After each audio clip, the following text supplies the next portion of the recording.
Number 10. Tuatha Dé Danann.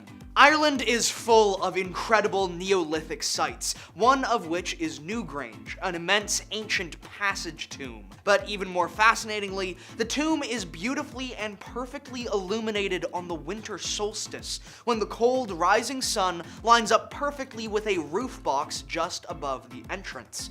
Ireland, famously, was colonized and inhabited by the Celts, but it is not truly known who or what culture inhabited the Emerald Isle before the Celts arrived. But the Celts themselves had an idea.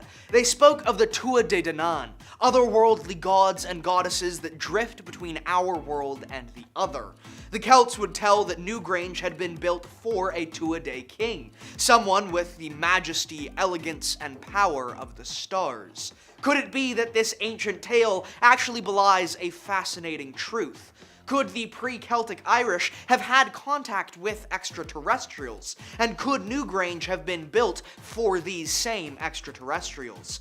The patterns carved in the stones nearby are reminiscent of crop circles, and the whole layout of Newgrange does somewhat appear like a primitive landing pad. Or perhaps ancient people just had a better understanding of the stars than we realize. Number 9. Cucuteni Tripilia. The Cucuteni Tripilia are a fascinating culture who established themselves in Southeast Europe, what we now consider the Balkans. The Cucuteni were present from the Neolithic to the Chalcolithic, from about 5500 BCE to 2750 BCE. But what makes the Cucuteni truly fascinating, beyond their intriguing art and pottery and other discoveries, was the discovery of their towns, cities more like. The Cucuteni had the most dense settlements in all of Neolithic Europe, the largest of which having had some 3,000 or more structures and likely housed between 20 and 45,000 people. Plenty of other Neolithic European cultures had permanent dwellings. Plenty of other cultures had agriculture. So what made the Cucuteni special? It seems an innovative way of dealing with detritus, garbage, and mold. The Cucuteni, once a year, would gather all of their personal objects, clean their homes of their belongings, and burn their entire city to the ground. This destroyed any black mold that was festering, cleaned up the city of garbage, and allowed a new, fresh start. However, the drastic and seemingly counterintuitive nature of this tradition has caused some to wonder if the Cucuteni had not received this knowledge from somewhere else. Perhaps kind strangers wandering the stars. Number 8. Tenochtitlan. Tenochtitlan was one of the largest cities in pre-contact America, and was truly an incredibly impressive sight. The entire city was situated on top of Lake Texcoco, with built-up docks and floating farms making up the near entirety of the city. The incredible complexity and fascinating techniques and technologies used to accomplish such an incredible city stunned the first Europeans to see it.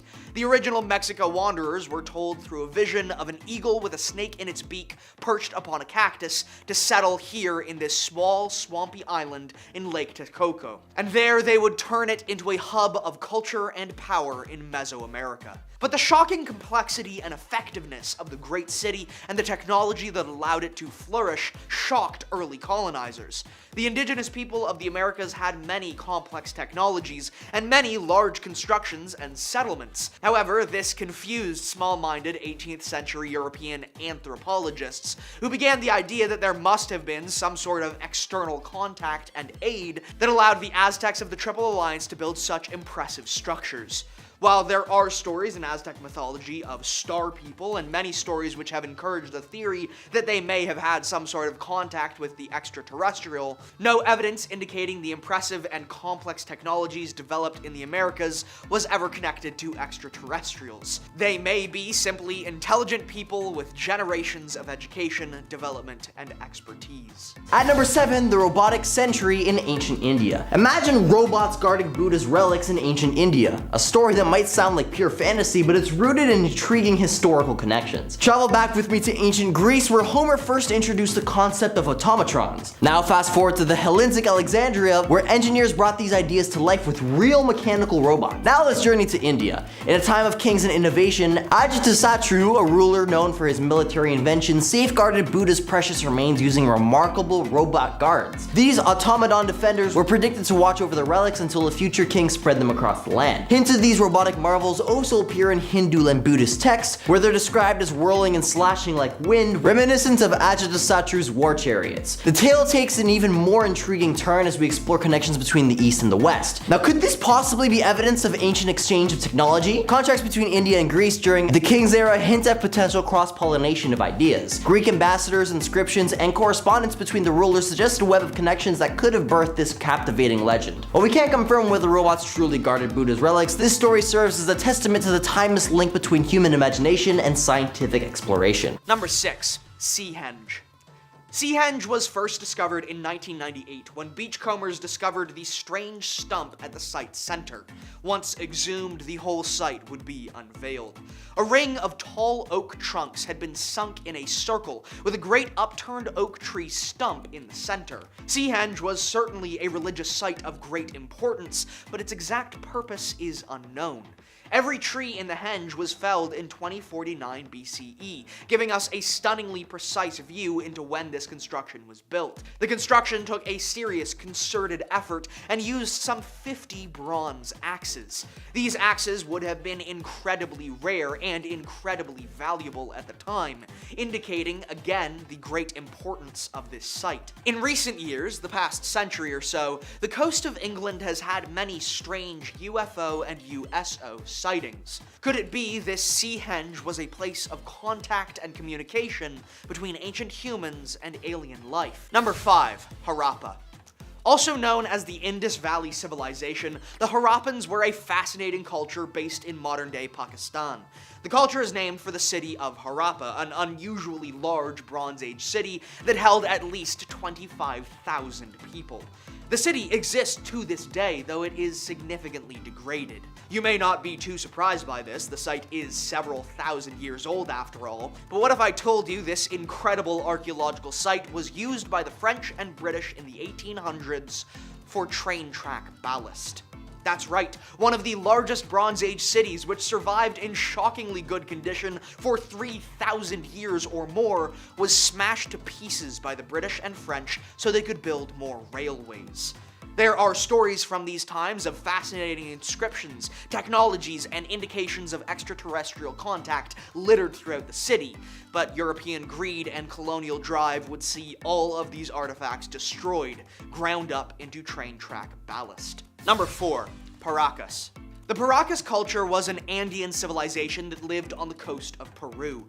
The Paracas were incredibly accomplished artists, with highly complex pottery and textiles which use a vast variety of construction and dyeing techniques.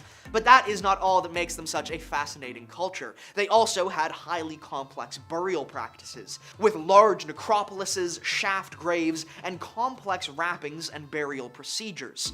But that's not what suggests alien contact. No, what suggests alien contact are the massive geoglyphs, designs and patterns carved into the very earth itself, which can span kilometers of desert and are only visible in their entirety from an aerial point of view. The Nazca lines are far more famous, but the Paracas glyphs predate them by some 1,000 years. The Paracas also constructed their glyphs in more places than just the flat desert, typically on hillsides. Could these be some sort of communication system with an advanced alien civilization? Or are humans just very creative and bored? Number 3, Dave Foley. Canadian comedy icon, Dave Foley. Yeah, we're talking about him for a little bit. Let's do it. So when the Kids in the Hall star took to Twitter only a couple of months ago, he caught the attention of all of his followers, including I, Mr. Alien Guy on YouTube. Foley tweeted, quote, "After years of interest in the UFOs without ever seeing anything, I saw something." Insane. I also imagine he tweeted this in his Bugs Life voice. That's just what I do for me personally. "This is a drawing of what I saw. I was with a friend who I'll let decide if he wants to be attached to this. It moved silently, at great speed, hovered, and pulsated with light." End quote.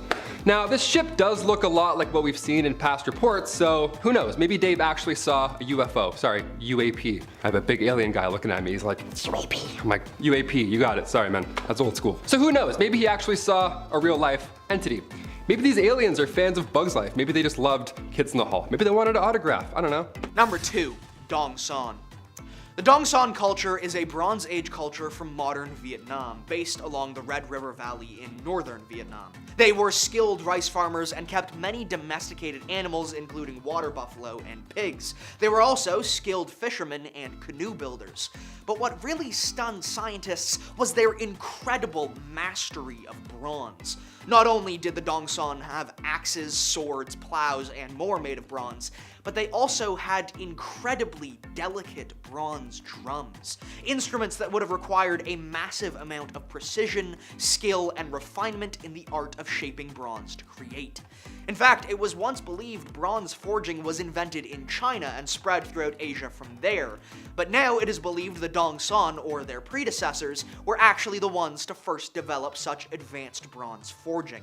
There has long been a theory that metallurgy was introduced to humanity from an exterior source, which would mean the Dongsan would have been the first ones to make contact. Or maybe we figured out smelting all on our own. Who's to say? Number 1. Ptolemaic Egypt. Egypt has long been considered one of the most extraterrestrially influenced cultures in ancient history. Ancient Egypt has a vast timeline spanning from the pre-dynastic period, some 5,500 years ago, to the Roman period, which ended some mere 1400 years ago. The Ptolemaic period was the one immediately before the Roman period, and is special because of a certain monument that was constructed. Hathor Temple at Dendera was constructed, and a strange series of reliefs were inscribed, which archaeologists have interpreted as a creation myth for the Egyptians put to stone. But many in the modern day have seen these reliefs and interpreted something else. These people instead see Horus holding something akin to a light bulb, with a filament, wire, casing, and all necessary components. Experts have said this is a case of rationalizing the past with our own modern biases. UFO enthusiasts believe this is concrete evidence of ancient contact with the Egyptians. Number 10. Gigantia. Located in Malta's Gojo Island, Gigantia is among the world's oldest freestanding structures. It predates Stonehenge and the Egyptian pyramids, so it's pretty old. Discovered in the early 19th century, these megalithic temples date back to 3600 to 3200 BC. According to local mythology, the temples were built by giants. Hence the name Gigantia, which translates to giantess tower. Now the legend behind this fascinating ancient site tells us of a giantess who, after eating red beans, bore a child and then built these temples herself. Now the way the story is told, the giant had to hold on to her child the entire time, so this giant had to have built this all with one arm. That's super impressive. I can't even hold my arm up in class for longer than 5 minutes, let alone build a temple. That's amazing. The site reflects the architectural and artistic prowess of Malta's prehistoric people. Now many historians are of course baffled because, as beautiful as this sounds, I don't know one person who could do this, giant or not. That's why many believe that these ancient civilizations had some sort of aid by either extraterrestrials or some sort of advanced technology that we have not found yet, so yeah, hot start, there we go. Number 9, Nan Madol. Our next stop is an ancient city off Pohnpei's coast in Micronesia. The city consists of nearly 100 artificial islets constructed on top of coral reefs. Yeah, we're trying to save our coral reefs. Meanwhile, back in the day, they were building stuff on top of them. That's rather impressive and terrifying. Its architecture is significant because the structures, built between the 13th and the 17th centuries, they utilized massive basalt logs, showcasing early engineering abilities. Now, the origins and construction of Nan Madol remain subjects of debate. Some theories suggest external influence or, again, ancient technology, which is why it's on our list today. Others can argue local ingenuity, probably more likely than aliens, but it's all speculation regardless. We still have no clue how this was done. Local mythology speaks of twin sorcerers, Alishpa and Aloshpa, who with spiritual assistance levitated the massive stones. Honestly, that makes the most sense. I couldn't, no. 10 of me couldn't lift one of them, no way. Number 8, the Great Pyramid of Cholula. If you're ever going to Mexico for a trip with your friends or whatever, convince everybody to go off resort for one day and go see the Great Pyramid. You could miss one pool party, alright? It's just one time. The Great Pyramid of Cholula is the largest pyramid in terms of volume. And yes, that means that it's even larger than Egypt's Great Pyramid of Giza. Now the pyramid was believed to have been constructed in 4 stages, starting from the 3rd century BC. Its exact age remains debated. Historically, it was a religious and mythical center dedicated dedicated to the deity Quetzalcoatl. Now over time, layers were added by following cultures, one on top of another, eventually being covered in vegetation entirely. Now cut to the most recent times when the Spanish arrived. Instead of demolishing it, they built a church of Our Lady of Remedies on top. At this point, they were still unaware of the pyramid's full extent. Now local legends suggest the pyramid was built by giants or gods. Another popular belief is that it holds a vast network of tunnels or a hidden chamber. So whoever's hiding in there, they bury themselves quite deep. It's not bad, we're never gonna find it. In our number 7 spot today, we have cyanobacteria.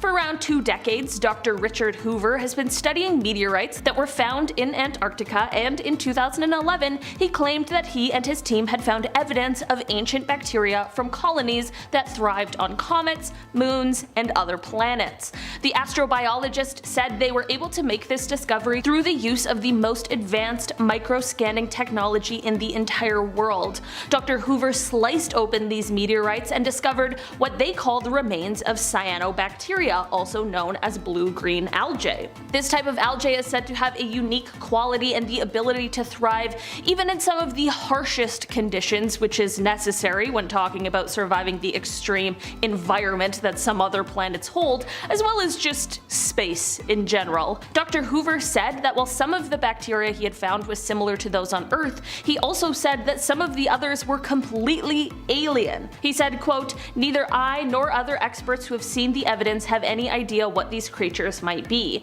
I believe these findings indicate that life is not restricted to Earth, but is broadly distributed, even outside our solar system." Number 6. Mendiola Temples, Malta. Another ancient Maltese site, 2 in a row. How lucky are we? Mendiola Temples are located in Malta's southern coast, and together these buildings form an impressive megalithic complex. Dating from anywhere from 3,600 years ago to 2,500 BC. Now, as if the design wasn't fascinating enough, you'll be surprised to know these buildings would provide insight into Malta's prehistoric period, with features aligned to celestial events. Okay. Local legends, influenced by the temple's monumental size, suggest that they were constructed by, you guessed it, giants, or by using mystical means. Aliens, I guess that's what that one means. The blend of real history and mythology surrounding Mendiola showcases the enduring allure of Malta's ancient past. I wish I could just glimpse into the past, just a little quick peek, that's it. I won't help, because I'm not a giant, so I'm just gonna watch, but that's it, just a quick peek. Number 5, the Gosek Circle. Since we're all looking into the cosmos for answers, let us now take a look at the Gosek Circle. It's not a great pyramid ascending towards the gods, it's actually rather simple. The Gosek Circle was discovered in 1991 when archaeologists were conducting a routine aerial circle around the town of Gosek, Germany. Now they saw below them an undiscovered 75-meter wide circle cut through at 3 different points. Now when excavation began later in 2002, they discovered these carved circular rings were aligned with the sunset and sunrise. So many believe this was an ancient solar observatory, but considering the fact that the Gosek Circle dates back to 4,900 BC during the European Neolithic, this means that this ring is older than the Egyptian pyramids. That's fascinating. When I was in school, they always talked about the pyramids being the oldest thing from ancient humans. It's like, no, you missed about 10, actually. The discovery of a headless skeleton with deliberate cuts in their bones also suggests that this may have been a place of sacrifice. Yeah, yikes. It was beautiful, but it was also kind of disgusting. Beautiful on top and disgusting on bottom, I guess. I don't know. Number 4, the Yonaguni Monument. Grab your goggles for this next one because we're going diving. The Yonaguni Monument, submerged near Japan's Ryukyu Islands, is a mysterious underwater site with sandstone structures, columns, and even a stepped pyramid. Not natural at all. No way, I don't believe that. It was discovered off Yonaguni's coast, and its origin, natural or man-made, it sparks quite the debate. Some experts believe that its formation was caused by seismic activities, suggesting earthquakes or erosion crafted this unique shape. However, Professor Masaki Kimura argues that its precise carvings, sharp angles, and distinct holes indicate human craftsmanship, which is pretty amazing. He dates it back to 2,000 years ago, speculating that it might be remnants of the lost Mu civilization. 2,000 years old, those carvings, and it truly is a head scratcher. Do you believe the Yonaguni Monument is made of natural formation, or did humans make this a long time ago? Comment down below your theories, because I have no idea. That's why I'm asking you. Number 3, Skinwalker Ranch. 500 acres on this land in Ballard, Utah, the most bizarre spot on Earth. Skinwalker, getting its name from the first Navajo people's word for an evil spirit that inhabits the human form. The reports start in the 30s with the Myers, then the Shermans in the 90s. Then, Robert Bigelow, creator of Bigelow Aerospace, purchases the ranch for the development of UAP and consciousness research with the Advanced Aerial Threat Identification Program, or also known as ATIP. Gifted a budget to conduct research, this is where it starts getting weird. 2013 UAP researcher Brandon Fugel then buys the ranch from Bigelow, and History Channel's team of the Skinwalker Ranch series, an entirety of a crew of about 160 people, remain there to this day, conducting experiments and living on the land. Some examples of reports are hundreds of unexplainable cow mutilations, flying discs, orbs, ghosts, Bigfoots, and of course, a giant pulsing magnetic signature buried under the mountain. That's horrifying. Number 2, the Sajama Lines. The Sajama Lines were rediscovered in the 1930s in the Sajama Natural Park in Bolivia. Now it's a massive network of straight lines and geometric shapes, and it's stretching over 20 kilometers over the surrounding landscape. This is our biggest one on the list. This looks like a crater on the moon almost. There's lines shooting out of it. It almost looks like some sort of ancient highway. I don't know. It's really hard to look at. Maybe I'm crazy, but we're at number 2, okay? Let's get weird for the last parts. Some experts believe that the Sajama lines were used for astronomical observation as they are aligned with the movements of the sun, moon, and the stars. That's both impressive and terrifying, right? Is this like some UFO airport? What am I looking at right now? And finally, number 1, the Atacama Giant. We've been talking about giants all day. Let's just finish with the biggest one, alright? This massive geoglyph is located in the Atacama Desert of Chile, and it looks like an alien doodle. I love this little guy. He looks kind of friendly. I'd say what's up, shake his hand. It's a large human-like figure that measures 86 meters in height and is believed to have been created by the pre-Columbian peoples who inhabited the area over 1,000 years ago. Now, the figure's arms are raised and its body is decorated with symbols and designs that are thought to have religious or astronomical significance. Imagine finding this one day hundreds of years ago. That would be quite jarring. What am I looking at right now?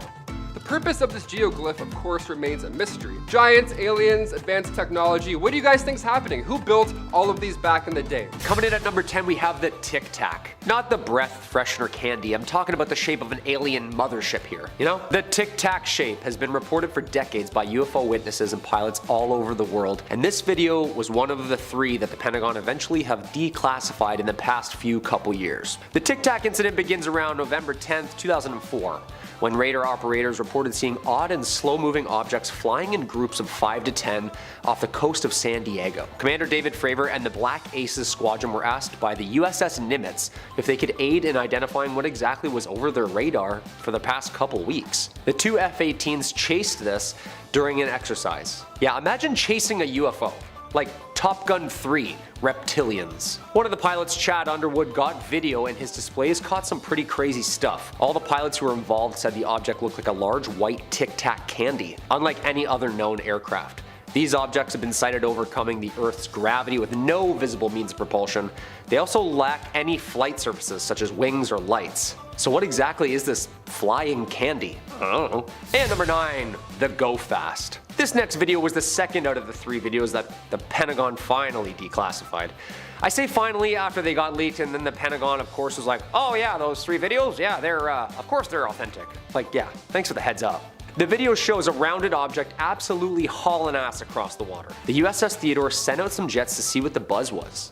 The latest tech from the US can't even really get a read at first, but after some recalibrating, the fighter jet's systems picks up and locks onto its target. The relief and confusion from the pilots makes this video great. They can't even believe what they're witnessing. After playing with different mods, the backseater's able to show the steady moving object in different lenses, infrared, thermal. It's the real deal. I would have just pretended to pass out as soon as we were close, you know what I mean? Just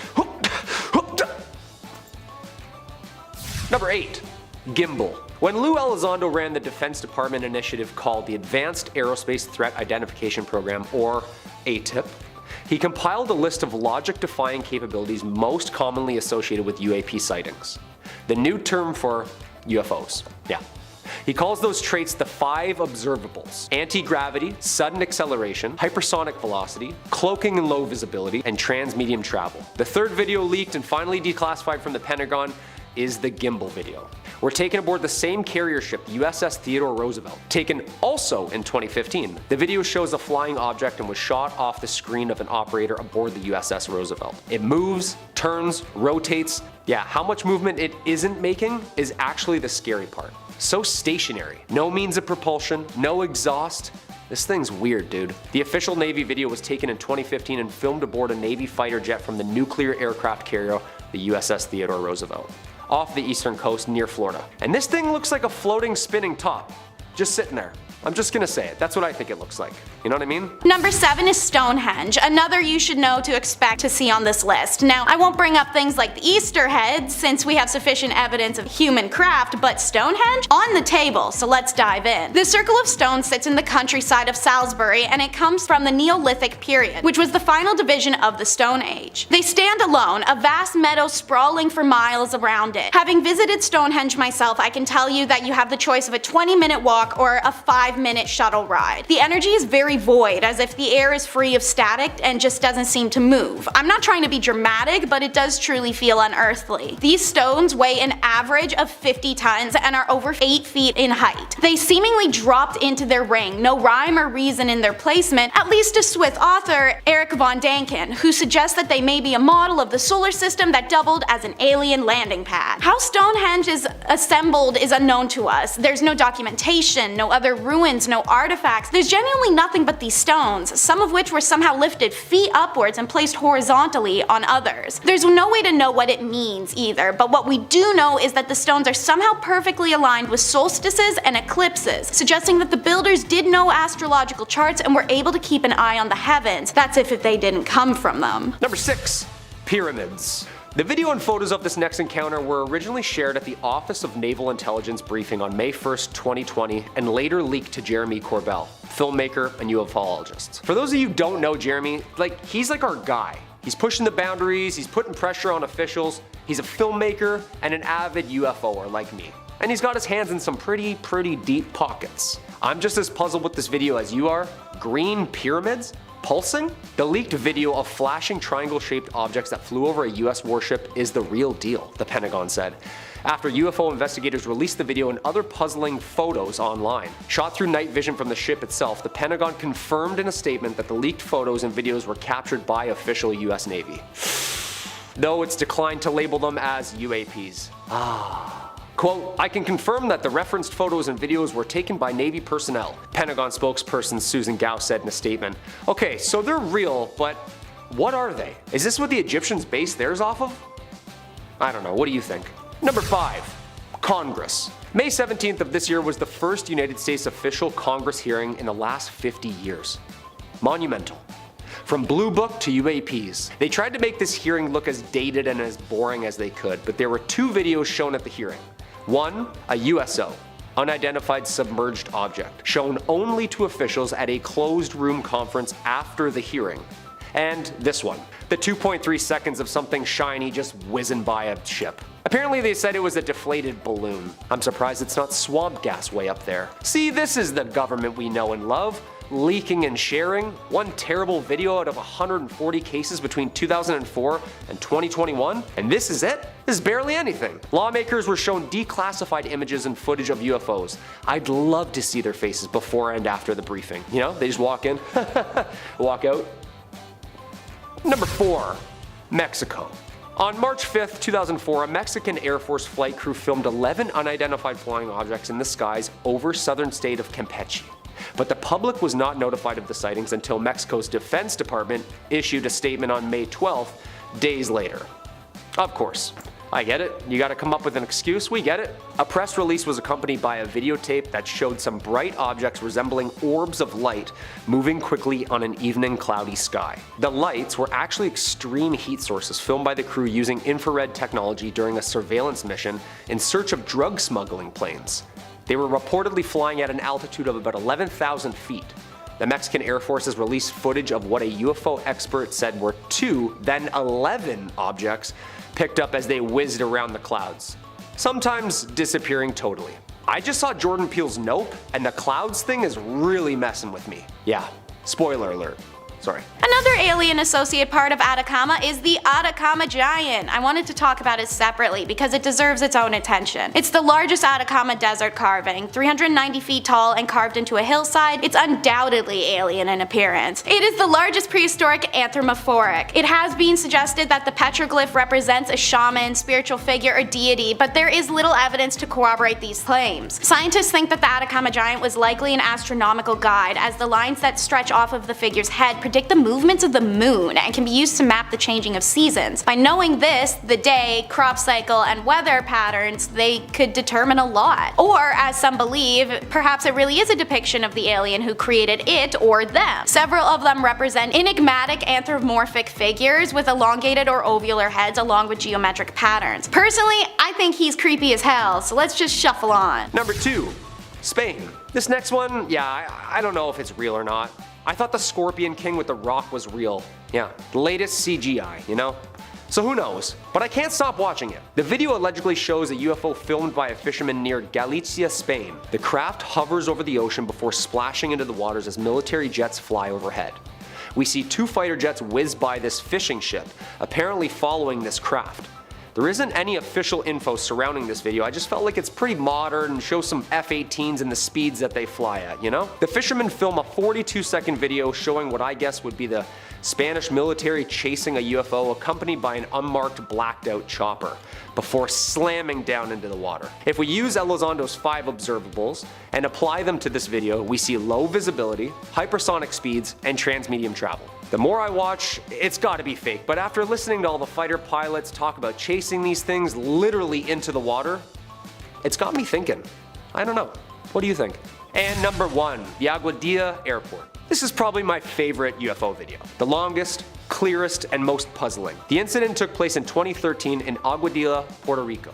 Scientists who've analyzed thermal images of a flying object recorded in Puerto Rico are still trying to figure out what could have done this. A team of analysts working with the SCU, which is the Scientific Coalition for UAP Studies, a private group of scientists, military analysts, and investigators, produced a report analyzing this incident. It's a comprehensive stew of thermal, visual, and sensor data related to an unusual series of events in and around the Aguadilla, Puerto Rican airport. Yeah, they were experiencing a couple weeks of these things. This thing's just trucking steadily, splits into 2, turns directions. Safe to say this video does a great job of showing Lou's 5 observables. What do you think? Are these crafts being piloted, by the way, or are they being remote controlled? Either or, that's absolutely terrifying. A star fell from the sky. Although it's still left up for debate on what this record entails, it's still considered one of the earliest documentations of UFO activity on Earth.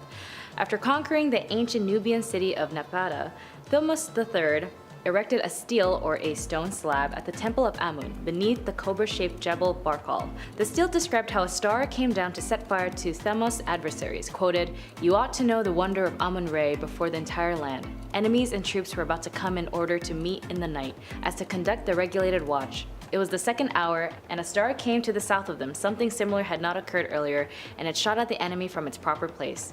It was like they were being overthrown upon their own blood and fallen into heaps of flame. Being behind them and fire was in front of them, they were incapacitated and were unable to flee." End quote. Although the star could have been a stray meteoroid or something from the sky that fell, as it's noted space junk made of debris commonly falls onto the Earth's lithosphere, but details of this event still remains unsure and is up for debate. Number 9. Angel hair. It's clear dating back in ancient civilizations where records in detail were scarce, there was still some ways humans were able to document what they've seen.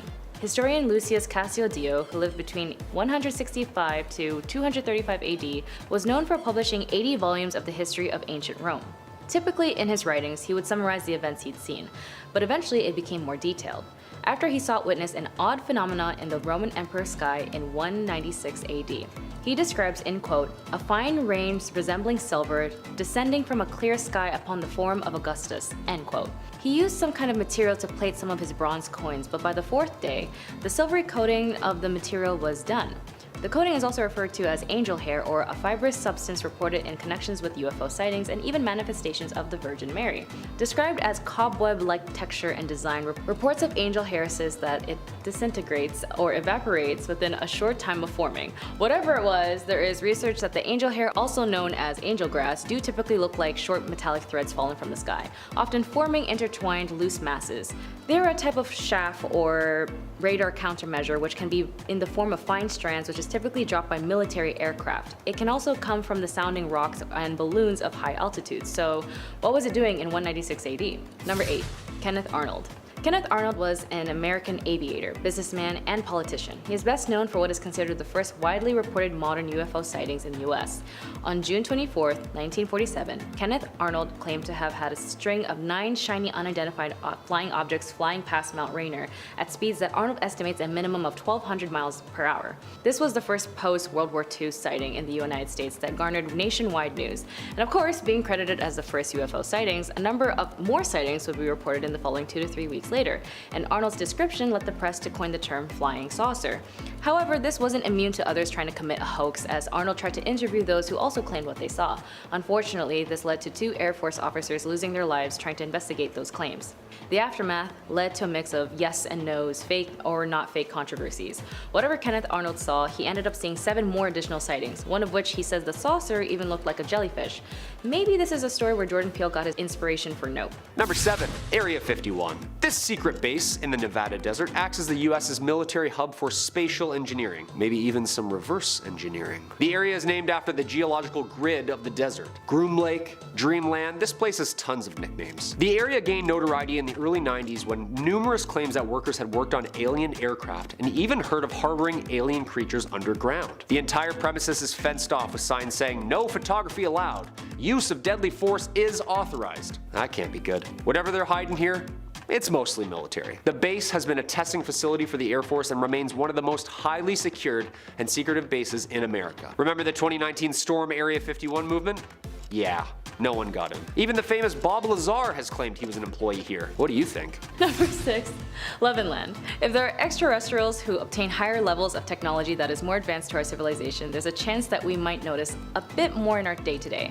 In movies where they showcase it with the lights flickering, power outages, etc. For a more scientific outlook, it could also be that they're carrying a high frequency of electromagnetic field that can affect our homes as well as our human health.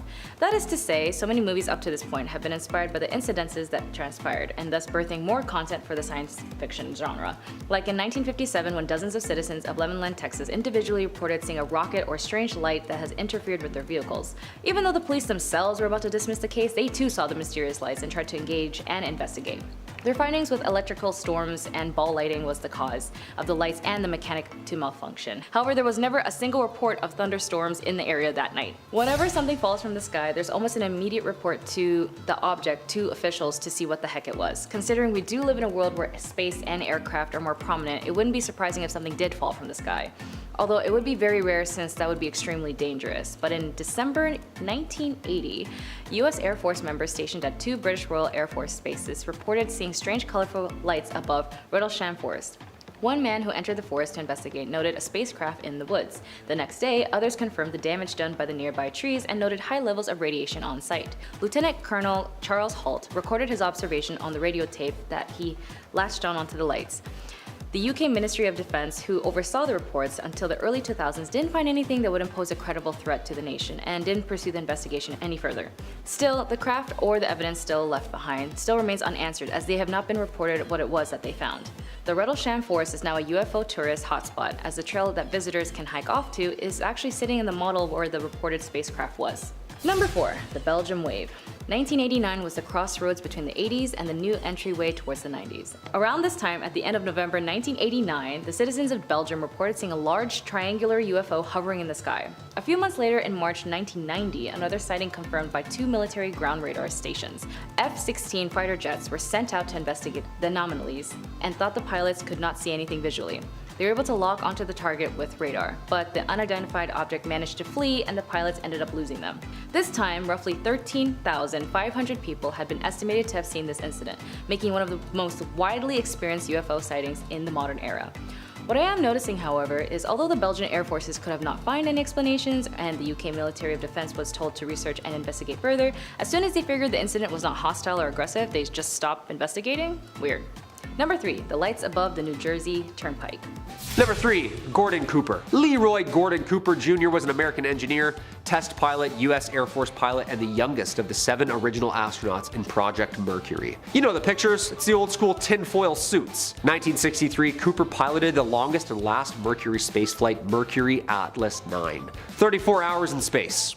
The first American to spend an entire day in space, the first to sleep in space, and in Cooper's autobiography, Leap of Faith, He recounted his relationship with the Air Force and NASA and their relationship to the UFO conspiracy.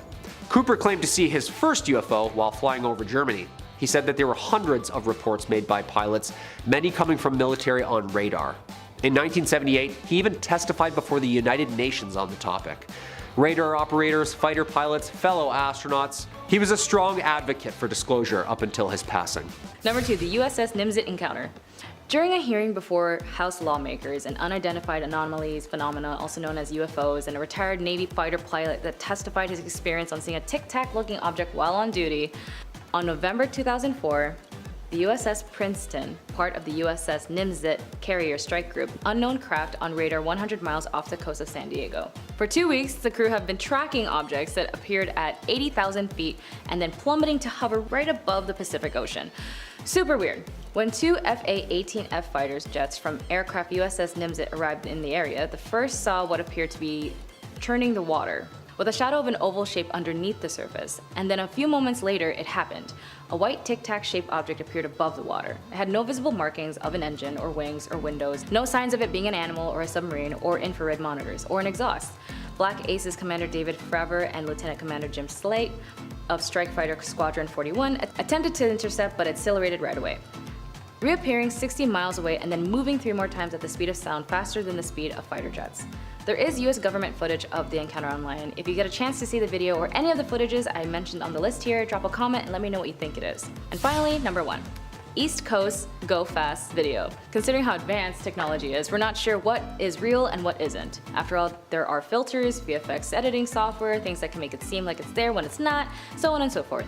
But when the news leaked in 2001 about the Advanced Aviation Threat Identification Program, a video emerged that revealed an encounter between FA-18 Super Hornet and an unidentified aerial phenomena, seen along the east coast of ATFLIR, or Advanced Targeting Forward Looking Infrared Pod. Nice name. The craft was similar to that was spotted in San Diego in 2004, the one that I mentioned in number 2. A fast-moving white oval about 45 feet long without wings or exhaust plume. Pilots tracked the object at 25,000 feet above the Atlantic as it flew away and simultaneously rotated on its axis. No explanation since has emerged. Kicking off the list at number 10, KV-55. Located in the Valley of the Kings in Egypt, Tomb 55, otherwise known as KV-55, was found by Edward Arden back in 1907. It was discovered right next to King Tut's tomb, and the reason we call this tomb by a number rather than name is because we really don't know who was inside it yet. Even the walls outside of the tomb, they aren't covered with any hieroglyphs to tip us off or give us any hints. It's just bare, which is kind of eerie. As you walk down the 20 steps towards KV-55, you'll notice markings on the entrance, markings that show that the entrance was widened since it was first cut, along with its ceilings being raised higher. So whatever was in there needed the room. The only hint as to who was buried remains on the walls. One hieroglyph remains, and it was discovered in 1907, and it translates to "the evil one that shall not live again." Even these massive stones were built in order to prevent anything from getting out. See, usually with these ancient tombs, it's the opposite. The description for who's inside the tomb had also been destroyed. So we have no idea who or what is in KV-55. Number 9, King Teti. The Pyramid of Teti was built for the first ruler of the 6th dynasty, and while it's not flashy or massive as these other pyramids, the insides contain the oldest writing in the religious world. Pretty insane. Now these texts go back to 2400 BC, way back when we used, BBM. The pyramid texts were specifically written so that this King Teti could ascend to the heavens after his death. There are spells and incantations meant to free the king's soul and arrive in the cosmos, more specifically for Teti to become a star in the sky and then join Osiris and Orion in the God Squad. There's even instructions on how to preserve the body and travel to said heavens. World's oldest instruction manual for the win. Number 8, Queen Nefertiti. After a scan was done on King Tut's tomb, there were cracks found on the north and earth walls. East, Taylor, east, not earth. There were cracks found on the north and east side walls, so we believe that this is a secret passageway to Queen Nefertiti, the ruler during the 14th century BC, and also wife to King Tut. Queen Nefertiti's parents are also still unknown to this day, so that adds to it. And with ancient texts depicting that these kings and queens would leave Earth and then later return, perhaps they are both descendants of extraterrestrials. And this flying sun disk that they worshipped was not the sun, but rather a winged alien ancestor. Number 7. Dark Side of the Moon. Not just an absolute banger of an album, also one of the most terrifying, mysterious places in our galaxy. The dark side of our moon. Since the 1950s, NASA has seen and heard some pretty weird stuff back there. See, once you sign that non-disclosure, they kinda own ya, you know? Despite what you may have heard, it's true that the Apollo 10 astronauts did hear some interesting sounds behind the moon, described as outer space type music. Audio recordings from the Apollo 10 mission, astronaut Gene Kernan asks John Young if he hears that. Gene calls it music and says it even sounds outer spacey sounding. Young says, "We're gonna have to find out about that, because nobody's gonna believe us." Hey man, no one believes anyone who's gone up there, so don't take it personally. Astronauts go through visual and audio testing like the Navy SEALs. They know what they're doing. If they say Angel by Shaggy is playing back there, I'm believing them. Number 6, dung beetles. This one isn't exactly a pharaoh at all, but it's too good to leave out, especially if we're talking about aliens here. It's important. Dung beetles, also known as scarabs, are the only species in the entire world that follows the Milky Way. Think about that for a second. Let's talk about it. Some animals follow the sun. You know, turtles sprint to the ocean the second they're born to avoid getting plucked up by birds. Now these insects would follow the line of the Milky Way and then roll their towards it. Literally, their poop, they would roll it towards the skies, which is insane. Symbols of these beetles are seen all over, either in hieroglyphics or even in movies. Their presence is known. Near the sacred lake at the Temple of Karnak, there's a massive scarab monument. And there's even a legend still to this day behind said statue that if you walk around it 9 times, you would find health, wealth, and love. And you'd also probably be a little bit dizzy. The scarab is there to represent the god Khepri, which at the time Egyptians believed was the sun as well. Also known as the scarab-faced god, which terrifying when you imagine that. Are these bugs just trying to get home into space to their bug alien master? Why does he need so much poop? Whatever DIY project they're working on in the Milky Way probably doesn't smell too good. Number 5, Lord Nefertiti. For this next piece of evidence, we'll be directing our focus to the land down under. Australian aliens, baby, let's do it. In the Brisbane Water National Park, to be specific. Egyptian hieroglyphs educate us on our past. There's still so much we don't know, but it's fun to find UFO-looking objects within them. It's fun to speculate, as we are right now. But when Egyptian texts appear around the world in the middle of nowhere, those UFO hieroglyphs get a bit more concerning. Like the Gosford glyphs, for example. Discovered in the 1970s at Karyong, there's around 300 engravings spread over 2 sandstone walls. The hieroglyphs are strikingly similar to that of Egypt's. There's birds, even the markings of a scarab, which are those Milky Way poop pushers that I just talked about earlier. Egyptologist Raymond Johnson believes that this is the burial site of Egyptian royal family member Lord Nefertiti, who met his fate around 2600 BC, with some panels telling the story of 2 prince brothers who came from Egypt and subsequently became shipwrecked. But other panels get into the extraterrestrial goodness. Some of these Gosford glyphs have UFO shapes, with scarabs, birds, and sun symbols popping up as well. Maybe we did have alien aid when it came to laying these royal family members to rest. Number 4, Userkaf.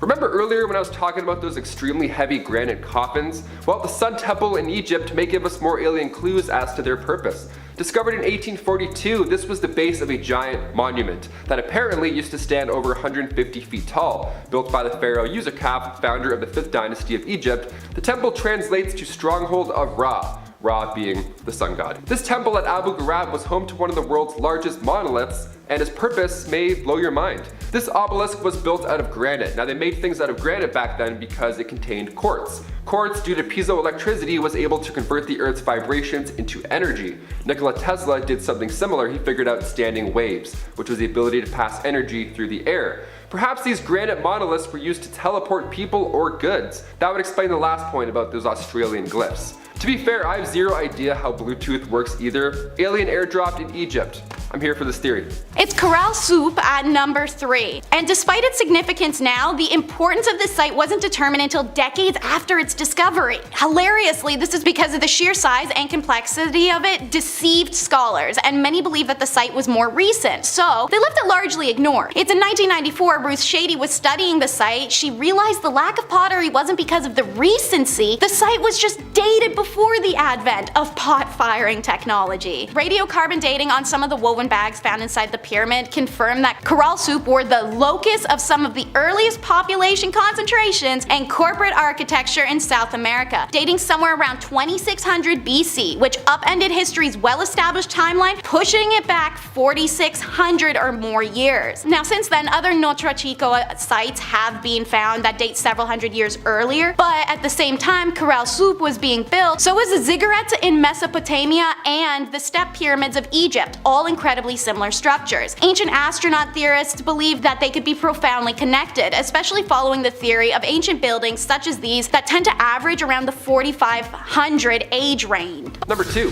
King Tut. Only a few years after King Tut's tomb was discovered in the Valley of the Kings, archaeologist Howard Carter found 2 daggers that were buried with said king.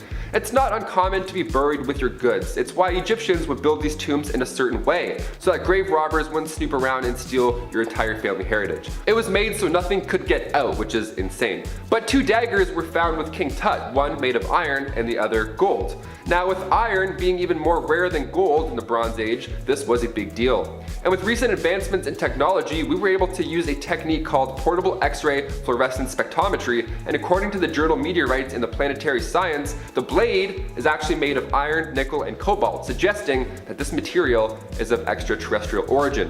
And finally, number 1. The Great Pyramid of Cholula. There are many parallels between Egyptian and Maya civilizations. The 2 cultures are so far apart both in time and distance, and they also never made contact, but both pyramids are made with steps and both have stone serpents. The vault arches are also strikingly similar, and hieroglyphs within share a lot of the same symbolism. These hieroglyphs include advanced mathematics that they say was bestowed upon them also from these sky gods. Was this just one landing site of our alien ancestors? Let us know in the comments below all your thoughts. Number 10. Metal Maltesers. So this metallic floating bowling ball was just recorded in Perm, Russia. Yeah, giant metallic balls like this have been found literally littered all around the planet for decades, apparently. Most famously, ufologist Gary Nolan is currently now studying these metal Malteser looking things that people have collected over the years. Right now in Texas, there's a dude, nameless, who has a ton of these apparently. Jim Marlin, famous music producer, I guess named, was given these metal giant pinball spheres by a celebrity's bodyguard apparently, who said that they were dropped off from a craft in his backyard years ago. And like, a lot of these celebs have actually touched these things. Dennis Hopper, Jane Fonda, these things are famous like on their own. They also move on their own and apparently hold power and light up once in a while on their own. Like, that's not scary at all. Hey dad, yeah, your giant metal balls are floating again. And can you tape Survivor? It's the finale tonight. Number 9. Tom DeLonge Instagram post. Yeah, Blink-182. I can confidently say that the 3 of us in this room right now are Blink-182 fans, right? Obviously. I remember enjoying their songs, Aliens Exist. That one slapped right off the hop. But cut to 2022, former Blink member Tom DeLonge, he's now the co-founder of To the Stars Academy of Arts and Science. Yeah, he's into aliens in real life now, not just in music. And 25 days ago, Tom DeLonge posted what appears to be a photo of a real life alien. Says Tom DeLonge. So you can be the judge of that. Here we go. What do you think? I vote real. I don't know. I'm like 80-20. What do we think? That's real. That's real. Number 8. Tic Tacs. Ah yes, the classic declassified Tic Tac shaped UAPs. That's a mouthful, dude. Scrambling destroyers, flying jets over the ocean circa 2004, we know about these things, right? Disclosure happened, people. Let's get up to speed here. I mean, look at the formations alone. The choreography is beautiful. These aliens are some good drivers, huh? Are these things drones? I feel like we just figured drones out like in the last 20 years. Some of these videos are from like the 1700s, so like, what the hell's going on here? What are they doing over the water too? We haven't explored what, like 80% of our oceans? I say we get some GoPros down there, huh? A little drain the ocean action? There's gotta be like some sort of octopus species that likes free diving or snorkeling or something, you know?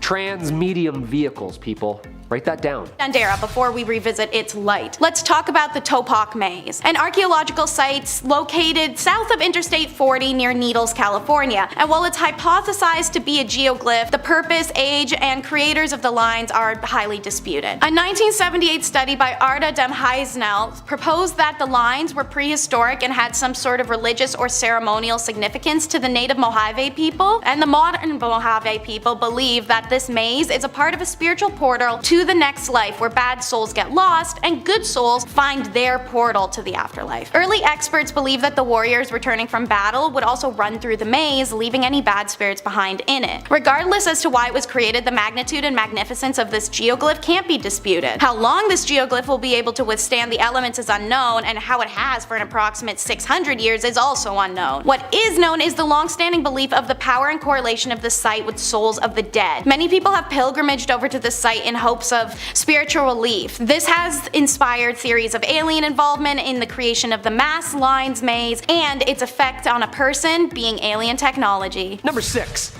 Iron Man?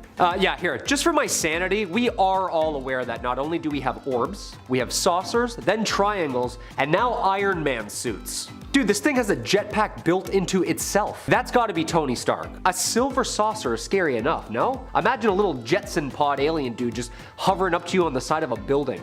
Like little escape pods. What is this, No Man's Sky? Like the dudes who commute to work on those one-wheel things in the bike lanes doing like Mach 12 with shoulder pads on? This is exactly where we're headed in like 15 years, aren't we? This thing just whips back and forth too. It makes me laugh so hard. Just the physicality alone, you know what I mean? Like he can't get it. He's just like left, my left, my left. Sorry, right. Number 5. Driveway alien. Doorbell cam footage gave homeowner Vivian Gomez quite the shock on June 2nd, 2019.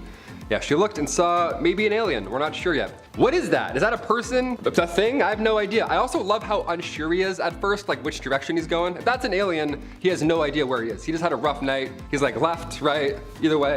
I'm pumped. Let's do it. Like he's like, yeah, eastbound, westbound. Where's my planet? Is it this one? He's like dapping himself up on the way out. Whatever happened in that house, probably great. He probably got to like third base and he's like,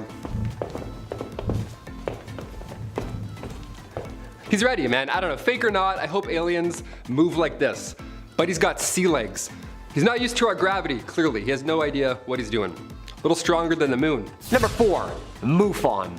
Just shot over Houston, Texas. Dude, is this thing a giant floating Christmas tree ornament or a Halo ship? Cause like, what am I looking at here, you know? Dude, stuff like this freaks me out because like, as humans, we think we've seen everything and understand. And then you see like a new light up squid and you're like, oh, that makes my brain feel weird. Like when I don't know what I'm looking at and things are just like weird colors and different shapes, I just panic, you know?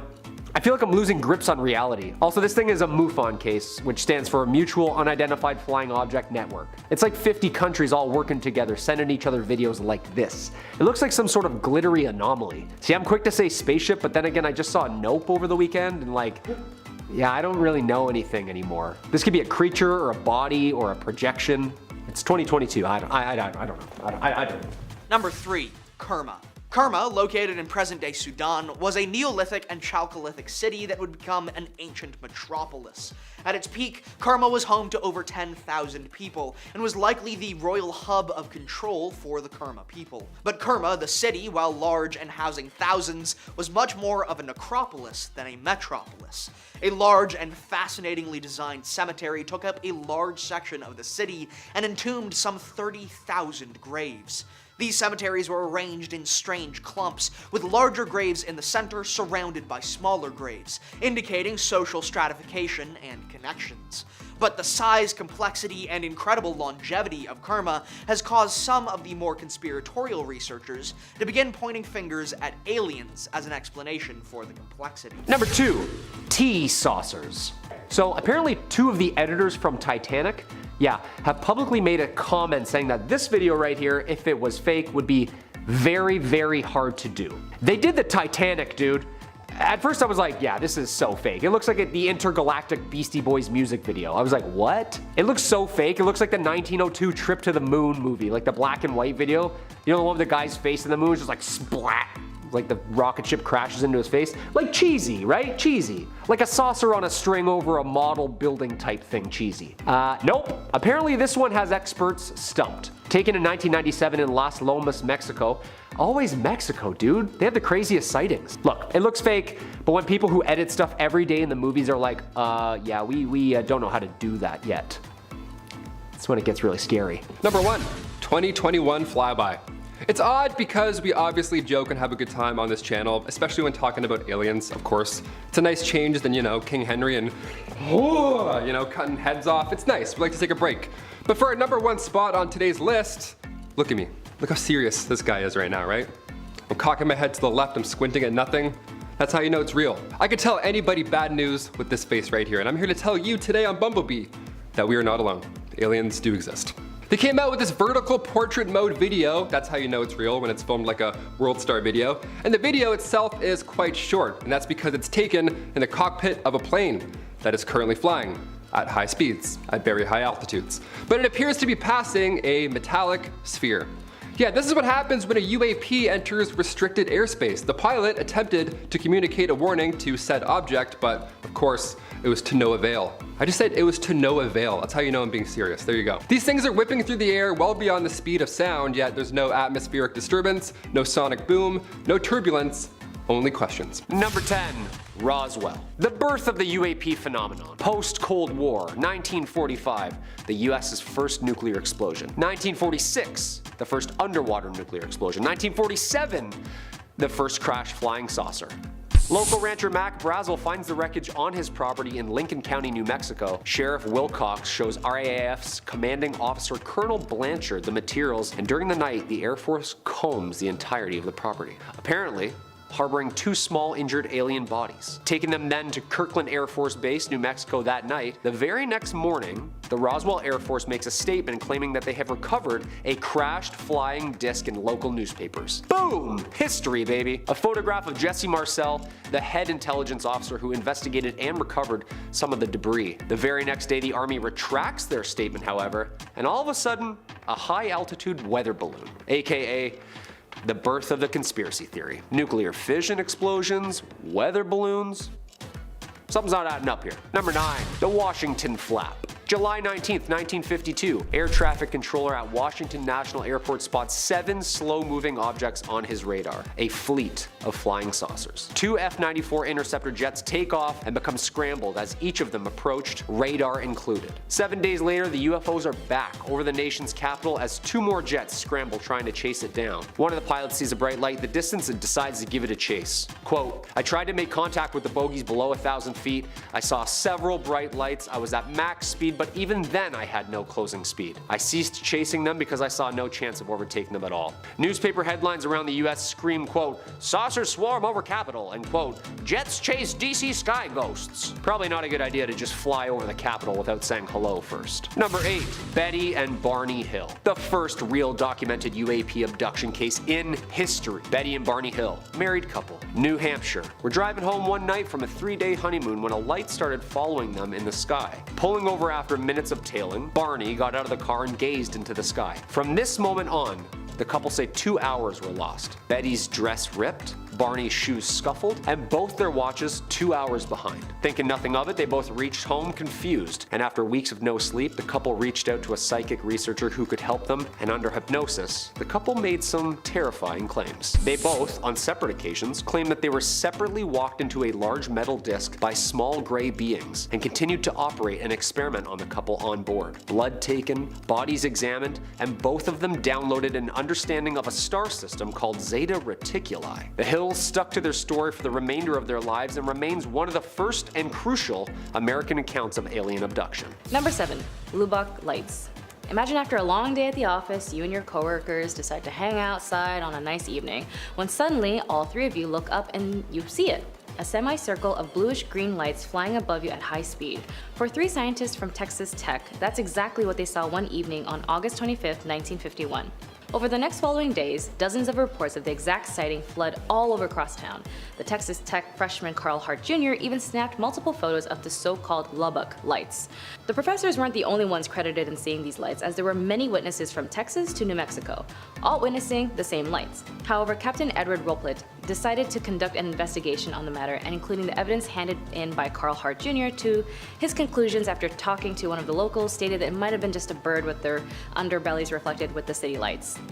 Many excused his comments as they knew what they saw. Either way, the Lubbock Lights incident does persist as a very captivating event to researchers to this day. Number 6. Travis Walton. The horrifying abduction of local Arizona forester Travis Walton. Some of us know the name from the movie Fire in the Sky, based on this exact case and filmed in 1993. On November 5th, 1975, Walton and a number of others from the logging crew were working with timber in the Apache Sitgreaves National Forest. While riding in a truck with 6 of his coworkers, they allegedly encountered a saucer-shaped object hovering about 100 feet away, making a high-pitched buzz. Walton exited the truck and ran over curious. A beam of light then appeared from the craft and blasted him unconscious. The other 6 men were terrified and drove away before returning moments later in a panic to a now vanished Travis. Walton claims that he woke up in a hospital room observed by 3 short bald creatures. He fought with them until a more human-looking figure led him down another room where he then blacked out. Walton claimed that he remembers nothing else until he found himself awake, walking alone a highway 5 days later naked, clueless of what had just happened. It's terrifying.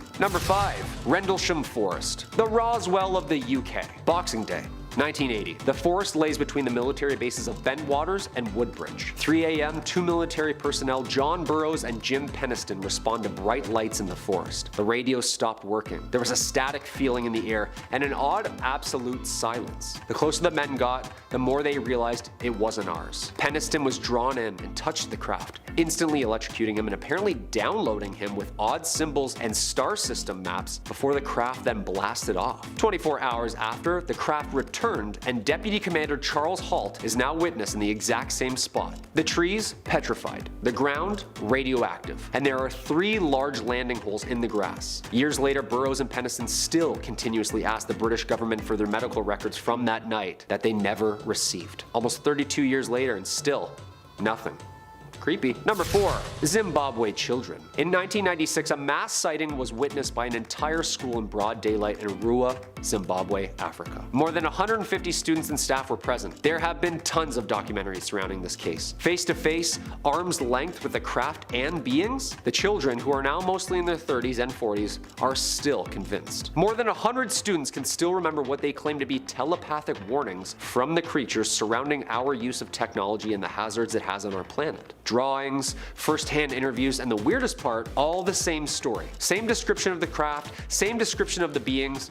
Director and writer James Fox documents this infamous interaction in his 2020 documentary called The Phenomenon. If you haven't seen this, check it out. I'm telling you, it's worth it. Number 3. The Bimini Islands. While we're in the ocean, let's swim on over to the Bahamas and check out Bimini Road. Now this road is a submerged rock formation one could easily miss. Looks quite normal compared to everything else on the list here. Some believe it's remnants of the lost city of Atlantis, as popularized by psychic Edgar Case's predictions, but local legends and local tales often link these linear stones to ancient advanced civilizations. Bimini Road has been associated with the lost civilization of Atlantis since the 1960s, and it's been well explored since. The main argument here is that the Bimini structure is human-made, and that it's composed of evenly sized and evenly distributed square blocks of rock. Also, 90-degree angles on all these cuts.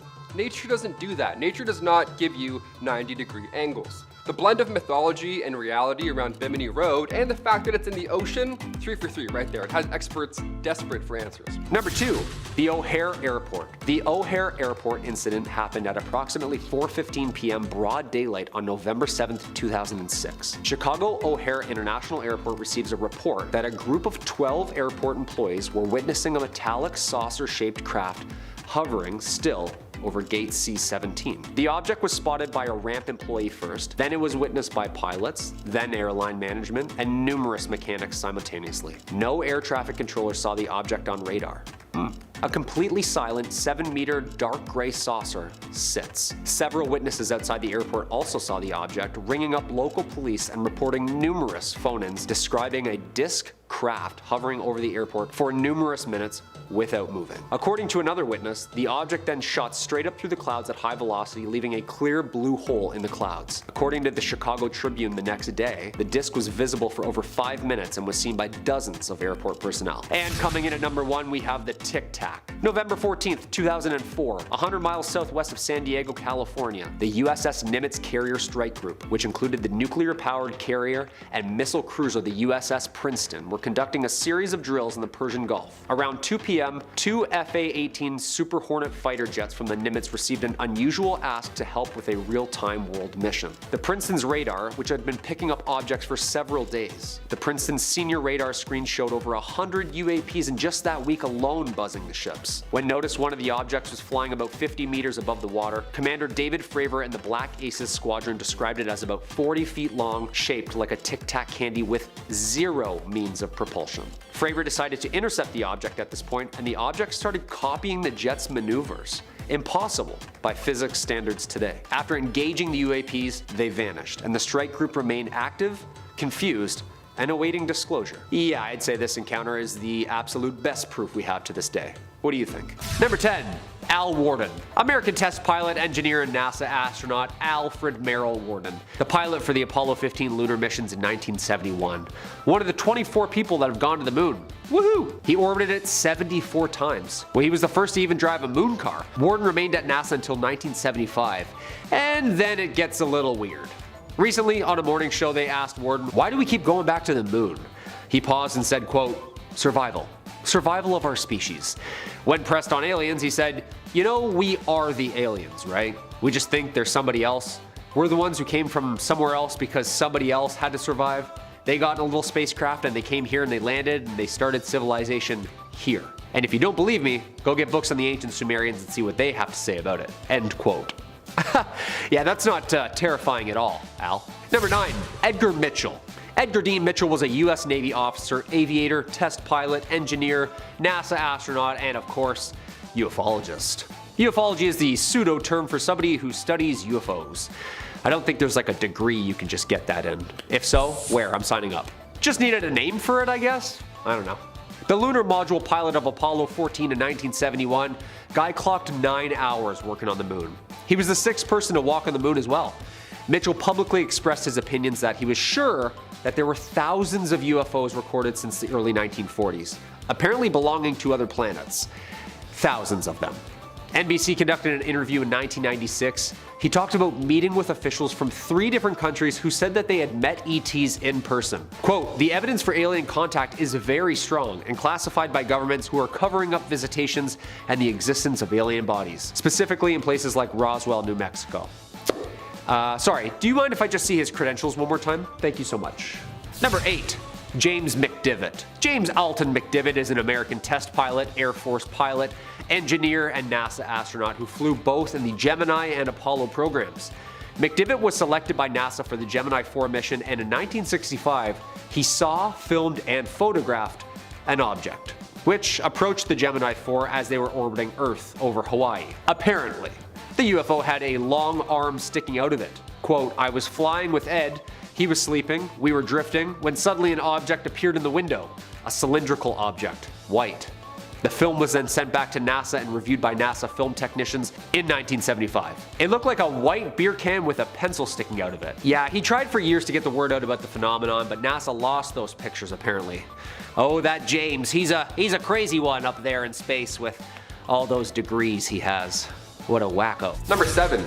Dozer. For this one, we're looking into some bull worshipping, so grab your red scarves and start waving them around. Just north of the step pyramid of the Pharaoh Djoser, archaeologist August Marionette discovered this site in 1851. The Serapeum is a temple dedicated to the Egyptian deity Serapis, a combination of Osiris and Apis in human form. Now, this was a large burial ground for the Apis bulls. They were basically these bulls that were said to be sacred, and after their death, they would become immortal. Remember that, that's important. Today at Saqqara, there's this massive vault. It's 382 yards long and it's carved out of sandstone bedrock. It's massive, and along the sides of them are 24 chambers, each with sarcophagus carved out of a single chunk of granite. Now inside these boxes were animal remains, just bones and all. But back then in those times, you weren't allowed to break up any bodies. That was a no-go. You had to mummify them. So how are these tombs built, first of all, so perfectly, weighing over 80 tons, and where do these bones come from? Perhaps these are the remains of the Apis bull. After all, that's the inspiration for the Minotaurs, so maybe alien ancestors looked a lot more jacked than we may think. Number 6. Leland Melvin. American engineer and NASA astronaut on board the space shuttle Atlantis, selected by NASA in 1998. This guy's put in time with mission after mission. Melvin has over 565 hours in space. Quite the practice at the whole floating around thing, I'd say. When Leland then was pressed about otherworldly visitors, he said he had seen something translucent, curved, and organic looking when he was working with fellow astronaut Randy Bresnik. The pair called the ground to ask NASA what it could be, and NASA's response was, probably ice, probably ice. Nice and scientific, Houston. Thanks for that. Mr. Melvin dismissed this and figured it was just NASA's explanation to cover it up. Like, who's more qualified here? That's all I'm asking. When the most qualified people are like, yeah, I can't tell if that's frozen water or a spaceship. Either they shouldn't be up there at all, or they need some more Windex on those windows, NASA. Number 5. Ivan Wagner. Astronaut Ivan Wagner was on the ISS as a first timer in 2020. You think they do trades initiations to the rookies up there? Like no gravity and buckle you when you sleep? What do you think? He and fellow Russian Anatoly Ivashinin are working with Chris Cassidy up there, the American commander of said expedition. Wagner was then orbiting the Earth and might have actually captured footage of UFOs, better known now as UAPs. The aurora lights behind Earth's beautiful curves was being recorded, and it was seen. He labeled the video Space Guests. Wagner then tweeted the vid, the Aurora Australis near Antarctica and Australia, and then this blob of organized lights shows up. Of course, NASA didn't follow up. What are they gonna say? Yeah, that's swamp gas, birds, balloon, grass, cars, something up there. I don't know. Cut the feed. Cut the feed. Number 4, moonwalk. Yeah, so apparently the footage our parents and also 650 million people across the globe watched in 1969 was not the original footage. Hold up, what? Yeah, apparently what everyone saw on every television set across the globe wasn't as 4K as NASA's end. A man by the name of Gary George came across some very, very old tapes that might be proof as to what NASA sees and what they hear on their end. It's a little different than what we see. Gary George bought 218 surplus government tapes, 3 reels labeled Apollo 11 EVA. He auctioned them at Sotheby's, first generation of the moonwalk. So hold on. NASA just had a clear copy of this the whole time? I get it, maybe they had a bigger budget. I'm thinking so we can't see what's in the background, or what's flying in the background, or any stars in the background. Yeah, I just wonder how long it's gonna take before Robert Bigelow or Tom DeLonge get their hands on that. Hey mom, there's something in the background, guys, pay attention. At number 3, the Baltic Sea Anomaly. A mushroom-like object rising from the seabed, covered in straight edges, construction lines, and even a mysterious staircase. It's like an underwater puzzle just waiting to be solved. This enigma sits at a depth of 300 feet with a circular shape about 60 meters in diameter and a tail stretching 400 meters. It caught the attention of explorers, scientists, and UFO enthusiasts alike. But here's where it gets really intriguing. Electronic equipment goes haywire near it. It's as if this anomaly disrupts the very laws of technology. Could this be evidence of ancient aliens? Some speculate that this might be a sunken UFO or a portal to another world. But there's more to the story. A Swedish diving team recorded footage of the runaway-like structure leading up to the object. And while experts debate its origins, from ancient civilizations to shrunken submarines, one thing's for sure, the Baltic Sea mystery keeps us guessing. Number 2. Lost in space. During the 60s, the space race was on between the Americans and the Russians. Like a good old hockey game, huh? Those two, always at it. The first to figure out what it is to put something or someone up in a little metal box. It was actually the Soviets that secured many of the early victories. While NASA's efforts were widely publicized, of course, sometimes the Soviets made it a point to never announce a mission until days after it was completed, and of course, successful. This allowed them to maintain control over information. Enter stage right, the Giudica Cordiglia brothers from Italy. Former amateur radio operators who apparently caught Russian audio recordings which allegedly proves the Soviets covered up cosmonauts' failed missions in the early 1960s. Apparently she's saying, help, help, I feel hot, am I going to crash? Yo, that is absolutely horrifying. If this is the real deal and the Soviets sent a woman into space that maybe didn't come back, this proves that whatever happens in space, stays in space. We're only told what we're supposed to hear. Number 1. Buzz Aldrin. American astronaut, engineer, fighter pilot with a doctor of science in astronautics. This guy is overqualified. 3 spacewalks in 1966, Gemini 12 mission. As the lunar module Eagle pilot on the 1969 Apollo 11 mission, he and mission commander Neil Armstrong were the first 2 to land on the moon. There was something out there, close enough to be observed, and what it could be, according to Aldrin on Apollo 11 to the moon, he observed a light out of the window that appeared to be moving alongside them. But what could it have been other than another spacecraft from another country, or maybe even another world? It was either the rocket that had separated from us, or the 4 panels that moved away when we extracted the lander. After he returned home from his missions, he was convinced that he saw aliens while he was out there. Credentials aside, Guy took a lie detector test, which he passed with flying colors. In an interview with C-SPAN, Buzz talked about the future potential of the Earth's moon for humanity. He added a little extra info that might have ignited the spark to go back, regarding a certain monolith on the moon. Quote, visit the moon Phobos of Mars. There's a monolith there, a very unusual structure on this little potato object that goes around the moon once every 7 hours. When people find out about that, they're gonna say, who put that there?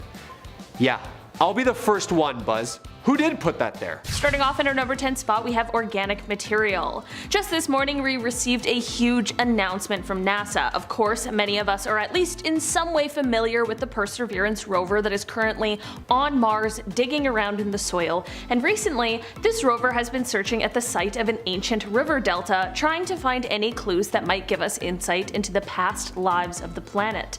Well, that sweet little rover has made its most important discovery to date. A few recently collected samples have been confirmed to include organic matter. This means that the Jezero crater, which likely was once the home to a lake that the delta emptied into, well, it would have potentially had a habitable environment about 3.5 billion years ago. These organic molecules are supremely important because they represent the building blocks of life, like carbon, hydrogen, and oxygen, and while this discovery doesn't just flat out confirm the past existence of life on the planet, it is one of the strongest clues we've ever received, which is absolutely unbelievable. In our number 9 spot today, we have the mysterious beam. Before I dive into this one, guys, please don't forget to hit that thumbs up button if you're enjoying this video so far. It does really help us out. Pretty recently, scientists explained that they captured a mysterious beam of energy that was coming from the star that is the closest known star to the Sun, Proxima Centauri. This star is small and low mass and is located about 4.2 light years away from us. The thing about this star is that it has one rocky exoplanet that is 17% larger than Earth in its habitable zone, which would make liquid water a possibility on the planet. This planet's habitability has been disputed throughout the years, but this signal could be a sign that it may be even more habitable than any of us know. Scientists explained that the signal shifted while it was being observed, which mimicked the shift caused by the movement of a planet. They're taking extra precautions to figure out what exactly caused this shift in case it was some sort of a mundane source, but it will of course take some time to figure out, but it's all very exciting. In our number 8 spot today, we have Europa. One of Jupiter's moons, called Europa, has a red tinge to it, and in 2001, NASA scientists revealed that it's possible that alien microbes might be responsible for this red color. The surface of this moon is mostly ice, but it has been shown that it reflects infrared radiation in a really bizarre way. This means that something is binding it together, but researchers haven't been able to come up with the correct combination of elements and compounds to make the data that they have make sense. There are some bacteria on Earth that can thrive in extreme conditions and that also have that red and brown color, which could potentially be responsible for the color on this moon. The surface temperature might be too cold for them to survive, but the warmer interior might be where they are located. Some geological activity on the moon could then push them closer to the surface, where they are then flash frozen in place. Number 7. Cart ruts, Malta. Cart ruts in Malta are on a much smaller scale than the Great Pyramid, but these mysterious parallel groves found in limestone plateaus have a big story to tell. The tracks are believed to date back to the Bronze Age. They were discovered in the 19th century, and their exact purpose is still uncertain, of course. But we have theories ranging from transportation to ritualistic use. All that in just 2 little tracks. Look at that. Maltese folklore sometimes attributes these tracks to giants dragging their boats. Now the tracks run through solid rock. That's the fascinating part here. It's not soft clay. It wasn't once soft clay. It is solid rock. Always has been. This adds to the mystery of these 2,700-year-old tracks. Natural or man-made? We still have no idea, so it's impossible to conclude their purpose. What do you guys think? Comment down below. And while you're down there, hit that thumbs up. You know what I mean? We're having a good time. We're almost halfway done. You love the channel, we love you. Show some love. In our number 6 spot today, we have the radiation-proof bacteria. In 2002, Russian astrobiologists hypothesized that a bacteria here on Earth may have actually evolved on Mars. Deinococcus radiuranus is the most tough bacteria here on Earth. It can withstand even the most extreme conditions such as cold, dehydration, vacuum, and acid. But the craziest part is that it is virtually radiation-proof.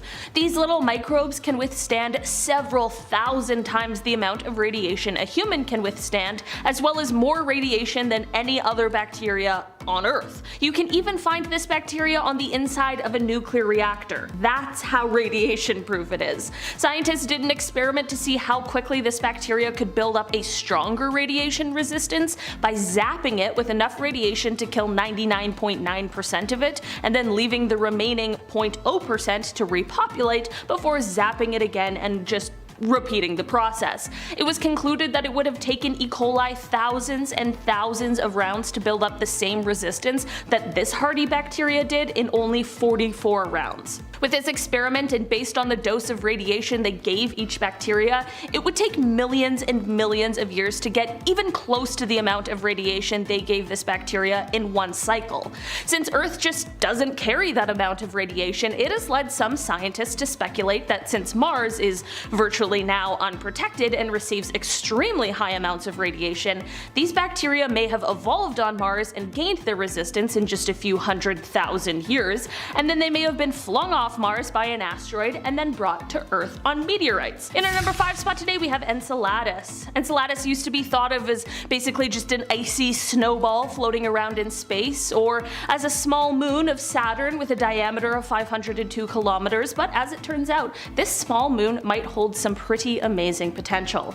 It was discovered that this moon has hydrothermal processes going on underneath its crust. To us non-scientists, that means almost next to nothing, but what if I said that means that it just might have all of the requirements for life, and that it is becoming a greater possibility that we might find microbial life there. Basically, this moon has an icy shell for a surface and then a rocky interior, but between these two layers is a warm ocean, and this ocean is where scientists think life is most likely to be. This discovery came almost accidentally when the Cassini orbiter arrived to Saturn in 2005, and it found water plumes shooting out of the cracks in the surface of this moon, which made scientists realize that it just may be geologically active. Through more research and by flying the orbiter through the water, by the time 2015 rolled around, scientists knew that it was holding all of the keys to life. While this little moon was never the original focus of research, it quickly took over with its incredibly exciting potential. In our number 4 spot today we have light shifts. In the latter half of 2015, a Penn State astronomer named Jason Wright explained that there were pretty erratic and spontaneous shifts in light that was coming from a newly discovered star. The star sits about 1,280 light years away from us on Earth, and these shifts were very similar to as if something was passing in front of our view of the star briefly before passing through. Scientists weren't able to connect this to any exoplanets or anything like that, which we could understand, and this is what led Jason to quite an interesting theory. He stated that it is possible that the shifts are caused by massive objects passing in front of the star in a kind of orbit, like an array of massive satellites or a similar kind of structure, like the type of thing that would be produced by an intelligent and civilized life form. Again, like many things, it's just a theory, but a very compelling one at that. Number 3. Chile. Experts still can't explain this next video captured from a Navy helicopter. After 2 years of study, Chilean authorities have declassified and released a 9-minute video of a UFO. On the afternoon of November 14, 2014, a Chilean Navy pilot and a technician were flying a helicopter along the coast when they saw something fishy. They were going north in a twin-engine Airbus Cougar when something appeared in the sky and matched their velocity of 130 knots. The helicopter's technician was testing the thermal imaging properties of the infrared FLIR high-definition camera. After minutes, the pilot and technician observed the object make 2 distinct discharges of some type, liquid or gas, which produced a red-hot signature captured by the infrared imager. The Navy turned the video over to the Committee for the Study of Anomalous Aerial Phenomenon known as CEPHA.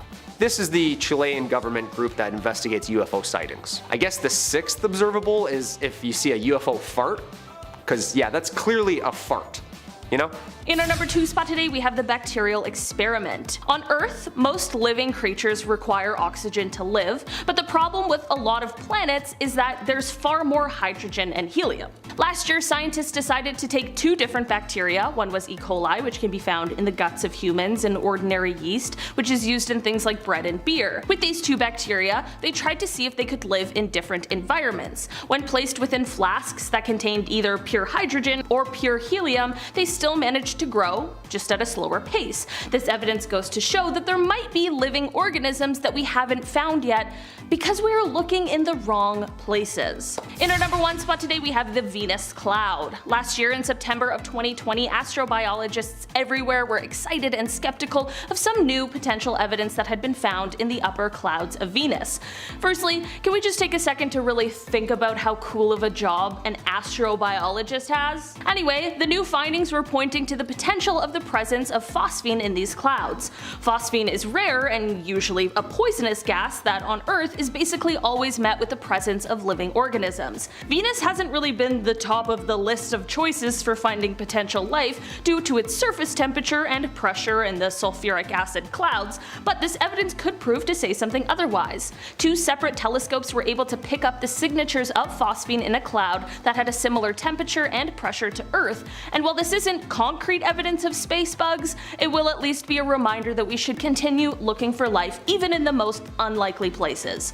And hey, maybe it is space bugs. Number 10 is the pyramids of Chichen Itza. These ancient Mayan pyramids are obvious ones to end up on our list. This ancient structure has long since been connected to aliens. Many believe that they helped build the structure, but also use them as markers for landing space vessels. There's of course a theory as well though that the top of the pyramid has emitted a powerful energy beam, enabling the ancient Mayans to communicate with aliens or other pyramids around the world, implying the potential of interconnectedness between multiple pyramids and civilizations that we'll talk about through this video. Number 9 is the Vastu architecture. These temples in India contain intriguing alien-like depictions carved on their stone walls. People flying, alien-esque figures, strange flying devices, the whole alien shebang. So one theory for this is that aliens visited ancient Indians and these interactions are depicted on their stonework now as a result. And to tack onto that, some believe that when these aliens shared their flying technology, the Indian people began to worship them as their gods. Naturally, we circle back to the concept of pyramids and grand temples being built to having the ability to harness energy from above to communicate with aliens or other civilizations as well. But it's being said that these temples were constructed with specific design given in old Hindu texts known as Vastu Shastra, and the texts give intensely specific considerations to astronomy in its design, basing it off of all the movements of the stars and planets. So maybe a space laser being emitted from the temple isn't too far off. The gods, architectural methods, and advanced technology may not confirm the existence of aliens coming to Indian land, but at least can raise some suspicion. Anyways, the temples show similarities to the depiction of an ancient Indian flying machine called Vin Amas, which will be number 8 on the countdown. Script from over 2,000 years ago in India claim dozens of accounts of people seeing these flying machines. They're described differently in some accounts. Man-made wings like a plane, a disc shape, and a famous cloud palace depiction. The Sanskrit word Vinmanana, when translated, literally means measuring out, traversing. In short, it means some form of aircraft. When 8 chapters of this ancient document are translated from Sanskrit, they revealed an intriguing list of these features that the devices had, such as remote images on screens, remote sounds. To protect itself, it had the ability to disguise itself as a cloud or create terrifying sounds. The discussion on Vimamana includes various constructions to double as boats or even submarines. There's discourses on astrophysic pressure, aeronautic hazards, and even dietary and clothing for aviators. These writings were no manifestations or metaphors. They talked about how the gods rode them, but anyone may ride and own one as well. They were treated as manufactured physical objects or even flying houses. For this much ancient text to be translated and have so much modern ideology and inventions, well, it must be aliens, or perhaps some ancient sci-fi stories, or perhaps now we see these objects with hindsight and try to fit them into something that makes more sense to us now, such as an airplane. But they're just anything but, and we'll never know. Number 7. Swarm splash. We now have 2 videos taken from military personnel from apparently the same incident. Isn't that interesting? Makes it realer and realer, doesn't it? The radar footage released by Jeremy Corbell shows multiple objects popping up and around the Navy's USS Omaha from an incident in July 2019. The ship was about 125 miles off the coast of San Diego when the footage was recorded. Radar shows the USS Omaha absolutely being swarmed by 14 UFOs. In the same incident, that a spherical aircraft was filmed disappearing into the Pacific Ocean. Okay, this is getting scary now. Same ship, 2 vids, same time. The radar shows the blips hovering around the ship, not really doing anything. Also, imagine 14 unidentified aircrafts above a US warship. It would be game over, like boom boom boom dude out of the sky. But instead, we're just left with the videos, scratching our heads, in awe. Then the thing splashes into the water, showing transmedium travel. You can hear the operator say mark bearing and range, so they were clocking these things. This has unlocked a new fear of mine. Yeah, water. Jaws has nothing on me now. Number 6 is interplanetary, but still alien to us, hieroglyphics on Mars. We've always talked about and conspired about aliens visiting us in ancient civilizations here on Earth, but what if they visited elsewhere? Or we have. Ooh, sorry, that's ghosts, not aliens. Anyways, the reason for that is some NASA photos were released in 2015 that were taken by the Curiosity rover. It shows what looks like some kind of writing or hieroglyphic on the rocks. A boxy 2 shape next to what looks like a curved Y with 2 other extending legs are side by side. While we can't be sure what the marks are at this point, it certainly has enthused ancient alien believers who claim that this is yet more evidence that aliens and ancient peoples visited one another. But skeptics argue the so-called discoveries on the images sent back by the rover are just textures in the rock. Despite the temptation of reading into evidence found so far, scientists' understanding of Martian history is still unfolding. Questions up for debate are, was the ancient Martian atmosphere thick enough to keep the planet warm and wet for the time necessary to nurture life? Are organic compounds found as signs of life, or simple chemistry that occurs when Martian rock interacts with our sun and water? What's your take? Hieroglyphics and conspiracy, or do you think they're just some cracked rocks? Up next is the City of the Gods, number 5. Teotihuacan is its actual name. This sprawling ancient city in Mexico is known best for its astronomically aligned buildings and complex pyramid temples. Their building was dated back 2,000 years, and scientists have suspected a mixture of cultures including Mayan, Zapotec, and Mixtec built the city so that they could house more than 100,000 people. They adorned it with murals, and they had a transportation system. Evidence shows advanced agricultural practices that earned the city a reputation of being much more technologically developed than should be possible in pre-Aztec Mexico. So naturally that brings us to the ideology of aliens, especially as the most massive temple, the Pyramid of the Sun, which is one of the largest constructions in the Western Hemisphere. It's also been noted that the alignment of the pyramids is based on calendar cycles. Many people believe that the flat-top pyramid served as a landing pad where the alien secrets lay inside the impenetrable walls. In 2003 though, a sinkhole caused by a flood led to the discovery of the Avenue of the Dead tunnel connecting the Sun Temple with the Temple of the Plumed Serpent. People believe that this connection correlates with rituals and contacts shared between civilizations and aliens, these tunnels being used to transport sacrifice or make passage between the communication stations easier. Its name was given to it by the Aztecs when its deserted ruins were discovered sometime in the 1300s. It had already been abandoned for centuries at this point. When the name's translated, it means the place where men become gods, and why they chose to name it that, we're unsure. When the Aztecs found it, there was likely a great amount of discernible history available in contrast to today's standards. Perhaps they saw writings and stories that we didn't, something to make them believe in godly powers of the temples or the peoples. We know frustratingly little about this mysterious society, from the conditions of its rise to the circumstances of its collapse to its actual name. The Delphi site of Greece is number 4. Alien theorists love to use Greeks as a basis for their theories. This is because of the possibility of life beyond Earth is one that began in ancient Greece world, originating at least as far back as the 4th century BC, when ancient Greek society had schools of thought that speculated extraterrestrial life. One of the favorite examples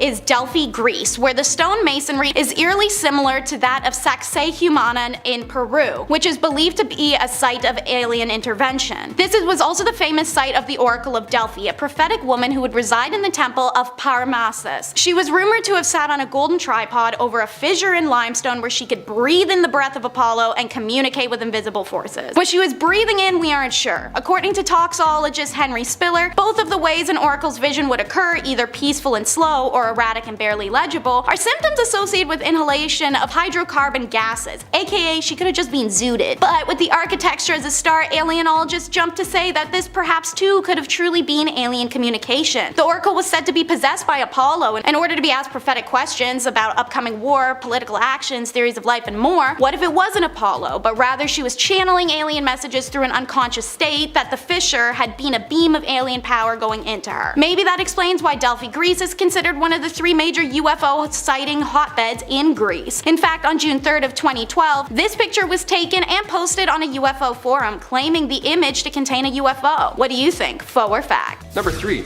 Khufu. In order to become a god in the afterlife, these kings would build massive temples or pyramids. The Giza pyramids were built over 4,500 years ago, and to this day they draw in about 15 million visitors a year. Pharaoh Khufu's is the largest pyramid in Giza, and it was the first pyramid that they started to build, obviously taking the longest. Reaching up to 147 meters high, it took 2.3 million rocks to create this landmark, and its alignment with Orion's belt gives it an extraterrestrial vibe. And with Tesla CEO Elon Musk tweeting aliens built the pyramids, obvi, we now have to ask, just how did thousands of workers achieve this? The placement of the pyramid is also unique as well. It's aligned perfectly with the cardinal directions, north, south, east, and west. That much accuracy back then with the stars and the earth and the heavens, they must have gotten help from alien friends, or else they had the world's biggest protractor. But the largest mystery of Coral Soup remains why it was abandoned so suddenly after thousands of years of inhabitation. There's no concrete evidence indicating a single event like an earthquake or large flood that ended this occupation. Number 2 is the Nazca Lines. These are a little more famous, so you may be familiar. They lay 320 kilometers southeast of Lima, and they cover a total length of 1,300 kilometers of high and dry plateau. They are seemingly at random. Joining them are 300 geometric shapes and 70 figures of animals, including a spider, a monkey, a hummingbird, and a bizarre alien man figure. The biggest shapes stretch nearly 1,200 feet across and are best viewed from the air. Scientists suspect that the Nazca drawings are as many as 2 millennia old, and because of their age, size, and visibility from above, and mysterious nature, the lines are often cited as one of the best examples of alien handiwork on Earth. I mean, how would an ancient culture have been able to make such huge designs in the desert without being able to fly? And why? The longest of the lines run straight as an arrow for miles, so some believe it would have acted as a landing strip. Perhaps the art was meant to be gifts of appreciation to the aliens so they may look down at them from above. So how did the ancients manage to create such a precise etchings from the ground without being able to fly? The only theoretical way is that people could have flown in the air at this time is with the form of a hot air balloon, as suggested by American explorer Jim Woodman. But we don't know for sure, so the Nazca Lines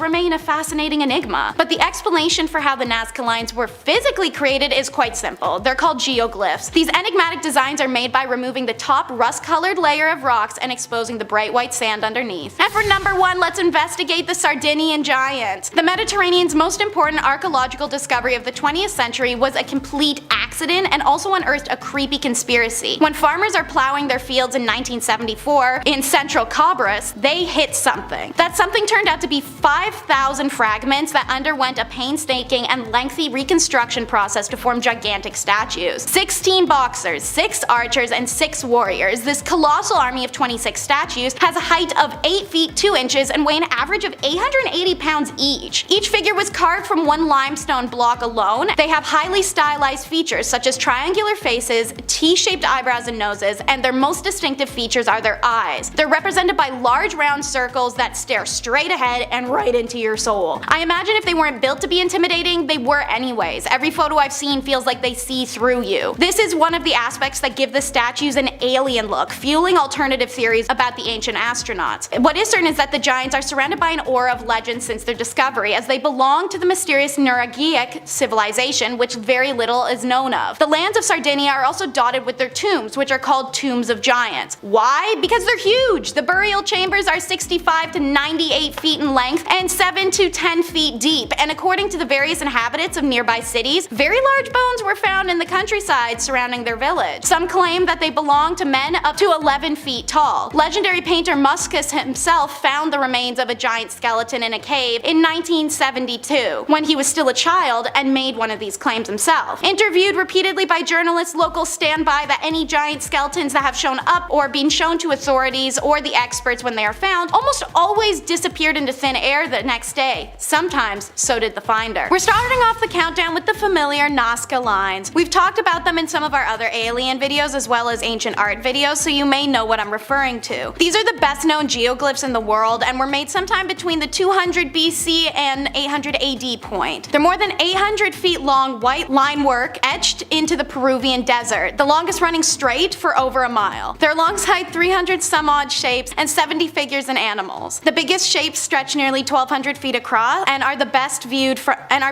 from air and certain vantages on nearby hills. Scientists suspect the Nazca drawings are as many as 2 millennia old, and because of their age, size, and visibility from above and mysterious nature, the lines are often cited as some of the best examples of alien handiwork on Earth. Otherwise, how would an ancient culture have been able to make such huge designs in the desert without being able to fly? and why? Eric von Daniken, in his 1968 book Chariots of the Gods, proposed that the ancient Nazca was landing site for extraterrestrial spacecrafts. The alien being supposedly imparted the local people with special knowledge and technology before returning to their home planet. After the departure of these ancient astronauts, the Nazca's culture built a series of giant images and designs as messages to the extraterrestrial beings whom they viewed as their gods. You may remember debating this with your friends when it trended on Twitter, the helicopter hieroglyphic. Dendera's Hathor temple has a bunch of funky stuff going on that we'll talk about in this video, the first being this. What you're seeing is hieroglyphics, and among them is a carving of what looks like a helicopter, even airplane or submarine, depending on how far your imagination goes, but I feel like the helicopter is evident enough for all of us to notice. Ancient astronaut believers have leapt on this, seeing a representation of modern technology in antiquity, knowledge perhaps given to the Egyptians by time travelers or extraterrestrial entities. As much as you may not believe in aliens, the explanation that archaeologists have for this actually does,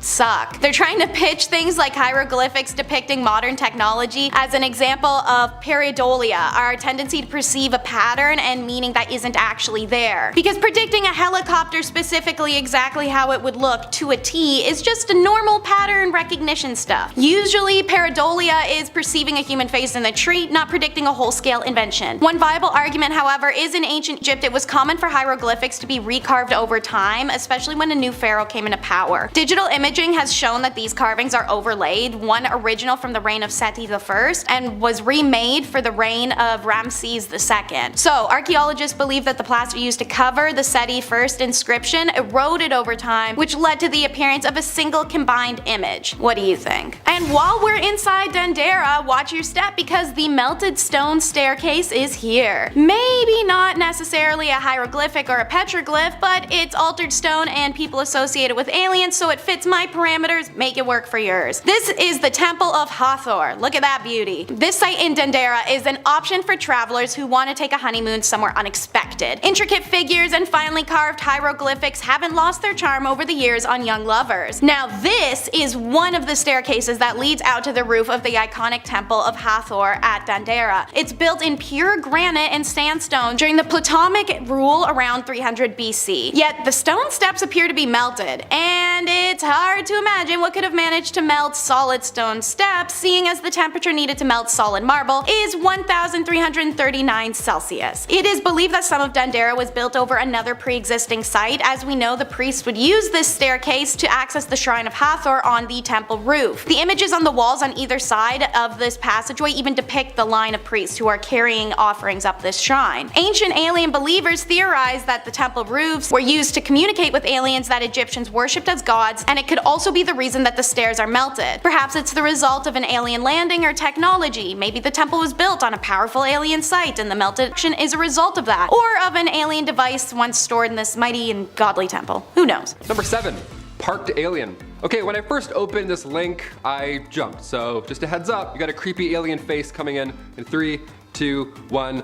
Bah, there it is. It's silly, it's scary. I'm not really sure how I feel about this one, but either way, it definitely looks real. Reddit users claim since this photo hasn't been fully debunked, it can still be held up for debate. Fair. They're like, well, it's not real. We're like, I guess, sure. A common argument is, where's the prop then, okay? Where's the material that made this exact alien suit? This looks better than today's CGI. Let's just use that from now on in movies. This reminds me of the alien from Signs. That birthday party scene alone. That could have been number 1. That was some... me up for like 8 years straight, for sure. The Blythe intaglios are sisters, not twins, with the Nazca lines. Located about 4 hours from Los Angeles in the city of Blythe, the Blythe intaglios are the most well-known of over 200 of them in the Colorado desert. That's right, we got a desert full of doodles, and it's the only known desert intaglios in North America. And while pictographs such as mountain lions, birds, snakes, and geometrics are strewn all over this desert, the human figures are only found near the Colorado River. The largest of the etchings is over 170 feet in length. These figures are so immense that many of them were not observed by non-natives until the 1930s, as they're best seen from air, so if you didn't pay attention to the ground as you were walking, it was easy to miss them if you aren't looking for them. Nobody knows what the figures represent, but they have some theories, and you can read about them on the plaques next to each fenced-in area if you visit the site. Many of the engravings are believed to date from the prehistoric period, but their age and identity of their creators are still uncertain, even even as local indigenous clans have not claimed the making of the site, but some have claimed to use them for ancestral worship. The biggest mystery still remains how they made the giant works of art in the first place without being able to check their work from overhead. The correlation of the Nazca lines and the Blythe intaglios is natural for alien enthusiasts in the way that pyramids can be connected. There are once again theories of alien landing pads or dedications, and thanks to aliens above from humans below via artwork. And back to Hathor Temple for the Dendera light. And it's not even actually a light, so major punk with that one. It's actually a stone depiction of what's potentially a light, located in a long underground passageway directly beneath the main temple that is completely covered in carvings. According to Egyptologists, the bulb-like structure represents the womb of Nut, the goddess of the sky, which is also a common depiction of the night. It's been a major source of controversy in Egyptian history since many fringe historians interpret the depiction as evidence of a modern lighting system, similar in appearance to a Crookes tube. Supporters of this theory claim that electrical light would give an explanation to the absence of lamp-black deposits in many discovered tombs in Egypt. The Dendera light is often used in similar context as the Baghdad battery, in the assumption that ancient cultures were much more advanced than we believe today. Naturally, this opens the doors for conspiracy involving aliens, as it's often assumed that ancient civilizations found technological advancements through their intervention. There is a mainstream explanation from Egyptologists that makes the most sense and collaborates with other transcriptions in the temple, but we want irrational alien theories, so we're gonna ignore that and move on to the Atacama Desert geoglyphs. Suck it, Nazca lines, because these glyphs are monstrous, covering 150 plus square kilometers compared to Nazca's only 250 square kilometers. However, there are similarities outside of their whopping size difference, so maybe I'm speaking too soon. Both Nazca and these Atacama glyphs had multiple symbolic or ritual purposes, but the Atacama glyphs also had a vital role in the transportation network connecting great South American civilizations. Using artifacts and stylistic characters, archaeologists believe the earliest was first constructed between 600 and 1500 AD. The widely varied geoglyphs are in geometric, animal, and human forms and are in about 50 different types. Some geoglyphs are found in isolation, some are in panels up to 50 figures. The most frequent type of geoglyph is geometric forms, such as circles, circles with dots, rectangles, crosses, arrows, parallel lines, all sorts of stuff. This Atacama Desert is known for alien association of all kind. In 2018, a tiny alien skeleton found here pretty much broke the internet. It was actually technically found in 2002. There's the Blood Red Lagoon, mummies that are older than the ones in Egypt, and some of the world's clearest stargazing can be done here. Now that we're hitting the early 2000s, it's time to reflect a little bit on what we've learned. So far, we've got unexplained events that date back centuries and centuries ago. From unexplained material that could only exist in modern times, lights flickering, lights moving in tandem in groups, lights that are seen by thousands of people but are dismissed by military government to reduce hysteria, and the UK Minister of Defence not investigating cases as long as it doesn't pose a threat. Light show or no, it's still a little weird, like the lights above the New Jersey Turnpike in 2001. For the drivers in New Jersey, they took their road trip to a halt when they noticed on July 14, 2001, just 15 minutes after midnight, they marveled at the sight of orange and yellow lights in a V formation over the Arthur Kilt waterway between Staten Island, New York and Carteret, New Jersey. The police department Lieutenant Daniel Tyrant was a witness, as well as several metro area residents on Long Island.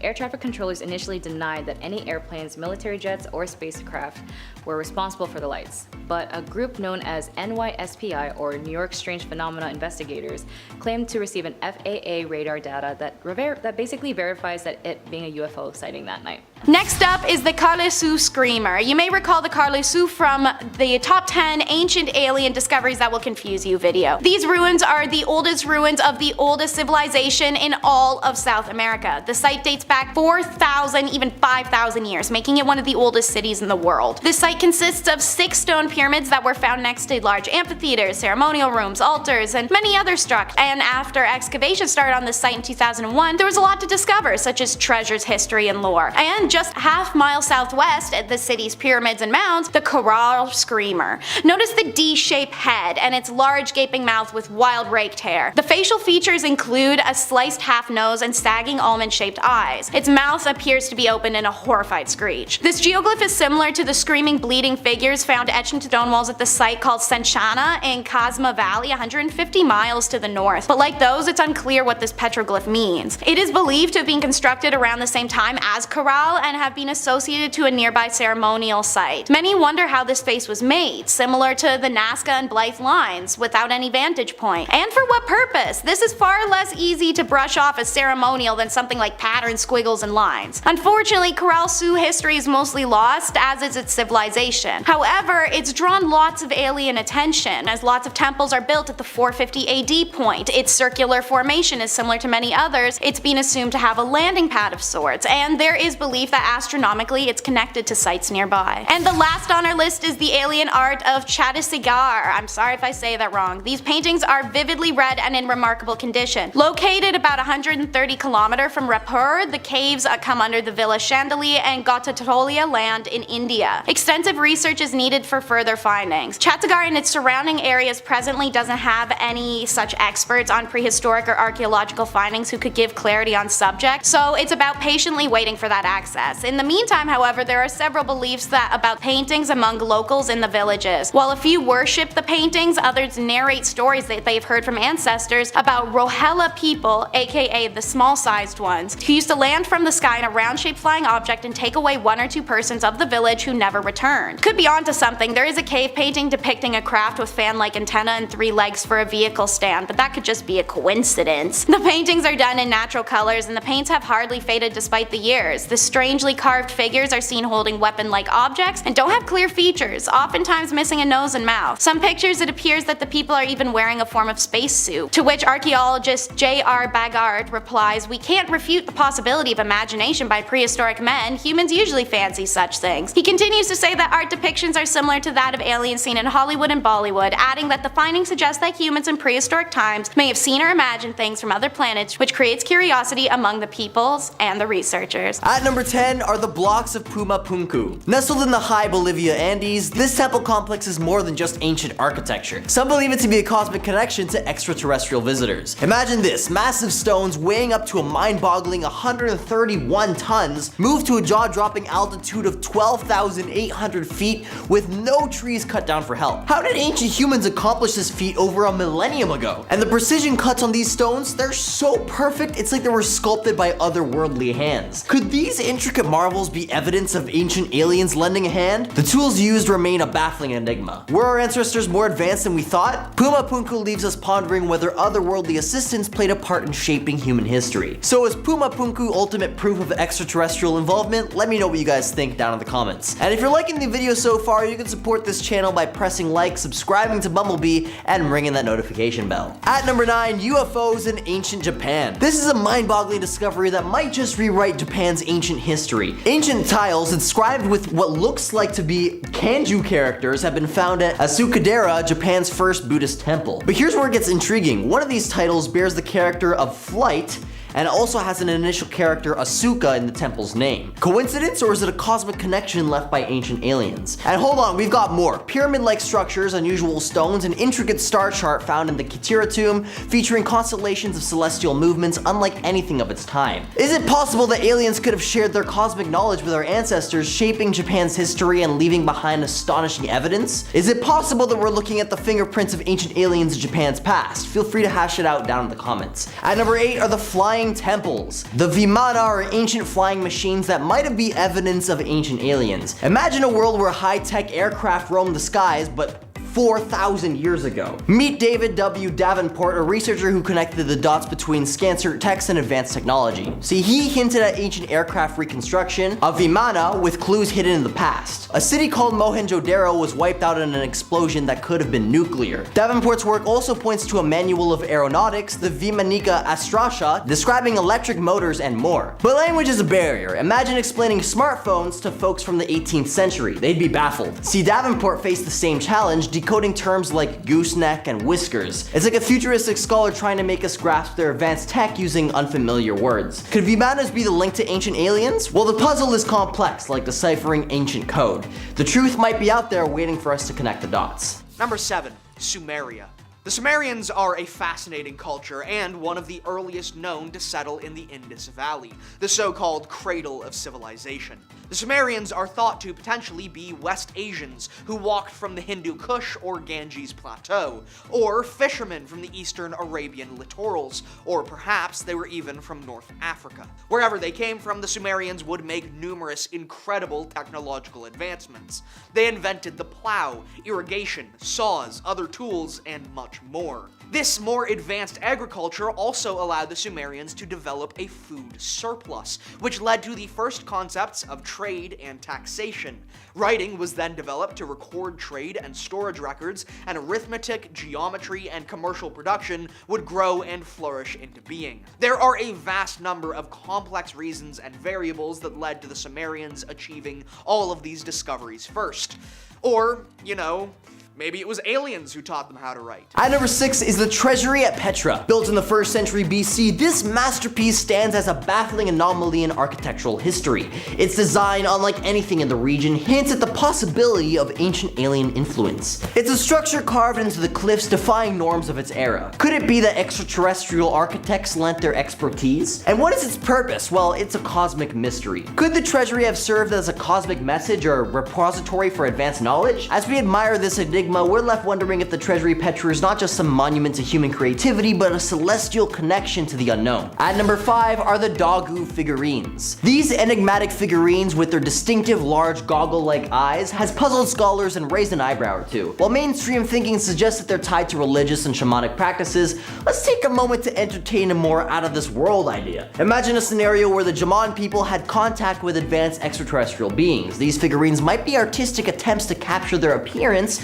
as a sort of cosmic selfie in clay. Those big eyes, they could resemble a stereotypical grays from UFO lore. And the deliberate breaking of the figurines, what if it's a symbolic act, a way to communicate or release energy to those unworldly visitors? But of course, this is all speculative fun. The traditional explanation of these religious rituals holds merit. Still, it's fascinating to consider the possibility that these Dagu figurines could be a link to ancient alien encounters, an ancient mystery waiting to be unraveled. So whether you're a skeptic or explorer of the unknown, the Dagu figurines remain an intriguing enigma, inviting us to imagine the secrets they might hold. At number 4 is Lalibella's rock-hewn churches. First off, Ethiopia's long-standing Christianity is impressive, and these churches are a testament to that. But are we missing a more celestial connection? The meticulous design and cross-shaped windows, ventilation, and drainage seems almost as if the technology was way too advanced for their time. Now, the mainstream theory points to King Lalibela as the mastermind behind this architectural marvel. But the evidence is as thin as a whisper. An ancient tool that looks more like a farm implement than a rock carving instrument? It's a head scratcher. But here's a juicy bit. Some suggest that aliens could have lent a hand. Imagine extraterrestrial beings collaborating with the king, sharing their cosmic know-how, and with their help, these churches could have been carved out of the stone with ease. And let's not forget the locals' take. They're convinced that the king had a divine assist, an army of angels working overnight. Could this be a metaphor for advanced beings? In our number 3 spot today, we have the UFO footage. Remember during the pandemic when there was that footage from the Navy that went viral where it captured some kind of UFO, but we didn't really have the time to freak out because we were all just like watching Tiger King and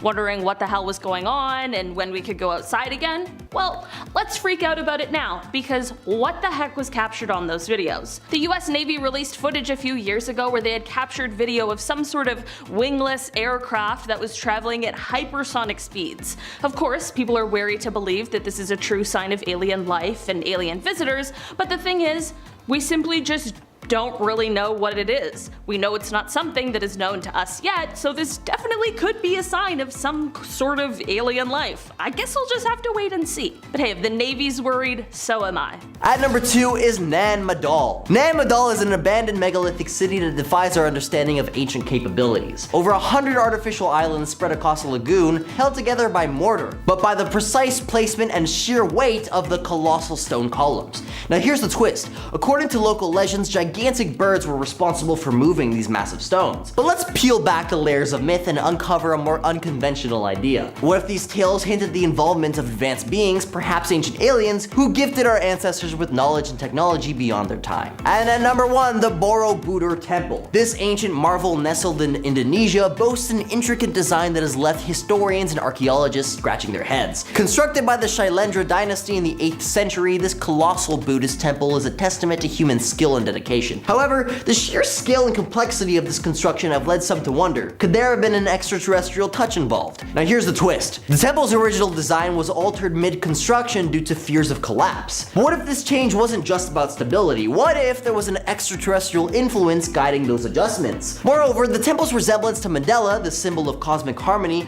raises intriguing questions. Could this be evidence of higher intelligence shaping its form? And let's not forget the over 500 statues adorning the temple, including an unfinished Buddha sculpture within the main stupa. Its origin remains shrouded in mystery, sparking speculation about celestial gifts.